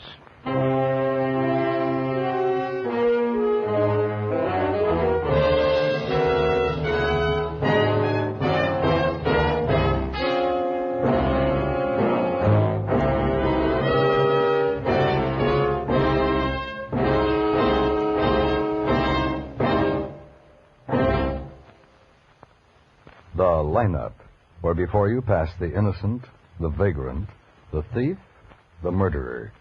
Listen again next Wednesday when we again bring you The Lineup. May I have your attention, please? You people out there on the other side of the wire in the audience room, may I have your attention, please? Thank you. My name is Greb, Sergeant Matt Greb. I'll explain the lineup to you. Each of the suspects you will see will be numbered. I'll call up a number, their name, and charge. If you have any questions or identification, please remember the number assigned. The Lightning Bill Johnstone as Lieutenant Ben Guthrie and Wally Mayer as Sergeant Matt Greb was written by Harvey Easton and edited by Blake Edwards with music by Eddie Dunstetter. Featured in tonight's cast were Hy Averback, Howard McNear, Victor Perrin, Peter Leeds, and Virginia Gregg. The lineup is produced and directed by Jaime Del Valle.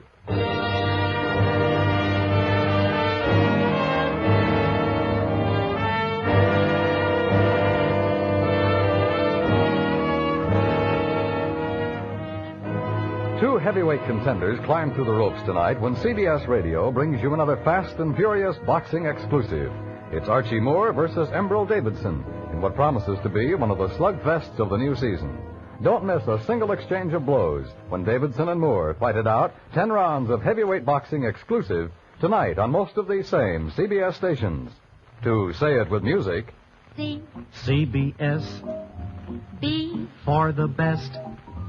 S. Yes, yes, yes. The stars that dress is CBS.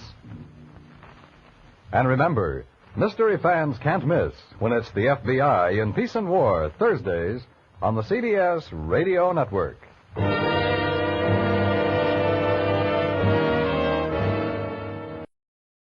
Welcome back. Well, Virginia Gregg never did Guys and Dolls, but I think she proved right there that she could have. Also love that little ditty for CBS at the end. Just wonderful. This is one of my, the episode of the lineup that I've enjoyed the most in recent memory. So, all right. Well, now we turn to listener comments and feedback. And